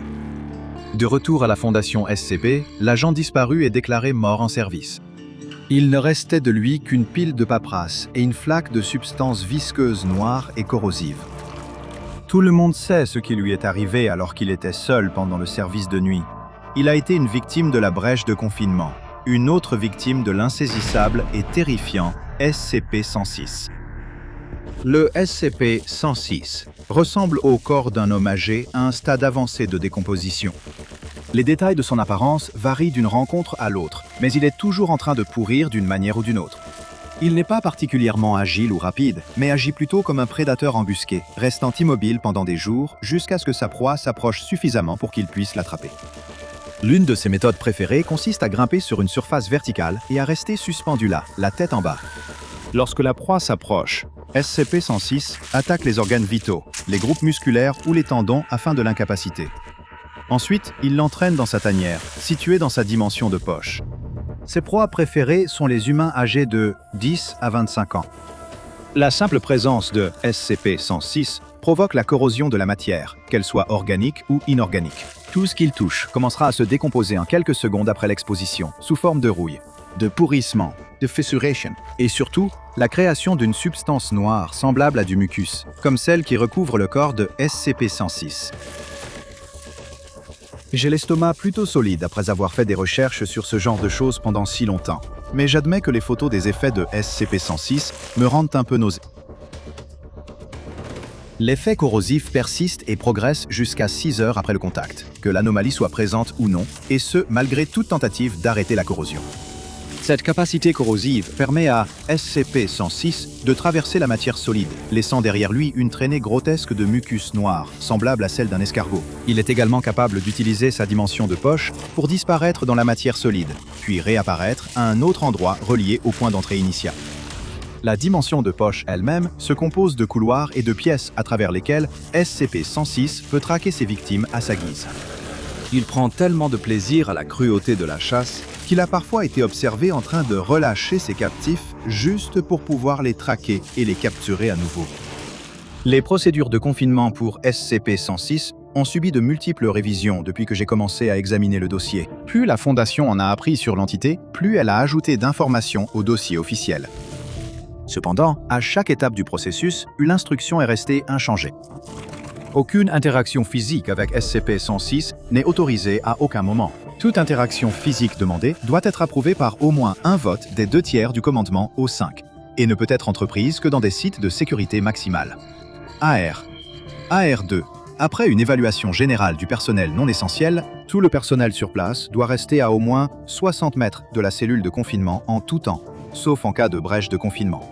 Si l'entité dépasse la zone de confinement prévue, le personnel peut faire tout ce qui est nécessaire pour éviter d'être capturé. SCP-106 doit être contenu dans un conteneur scellé en acier doublé de plomb.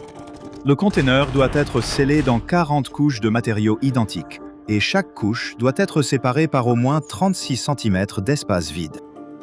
Il y a également une zone de confinement secondaire composée de 16 cellules sphériques, chacune remplie de différents fluides et de surfaces et supports assemblés de manière aléatoire. Elle est également équipée d'un système d'éclairage capable d'illuminer la zone avec au moins 80 000 lumens de lumière instantanément. Tous ces éléments ont été ajoutés au fil du temps, car la recherche et l'observation ont indiqué que SCP-106 peut être désorienté par une disposition compliquée ou aléatoire. Il a également montré une aversion pour divers liquides et pour la lumière directe soudaine. Si une quelconque corrosion est repérée sur l'une des surfaces de la cellule de confinement, sur toute surface dans un rayon de 200 mètres autour de SCP-106 ou, plus horriblement encore, sur les membres du personnel eux-mêmes, cela doit être signalé à la sécurité du site dès que possible. Découvrez le Patreon du Dr Bob et devenez chercheur junior dès aujourd'hui. Maintenant, allez regarder une autre entrée des dossiers du Dr Bob, comme SCP-189, parasite imitateur de cheveux.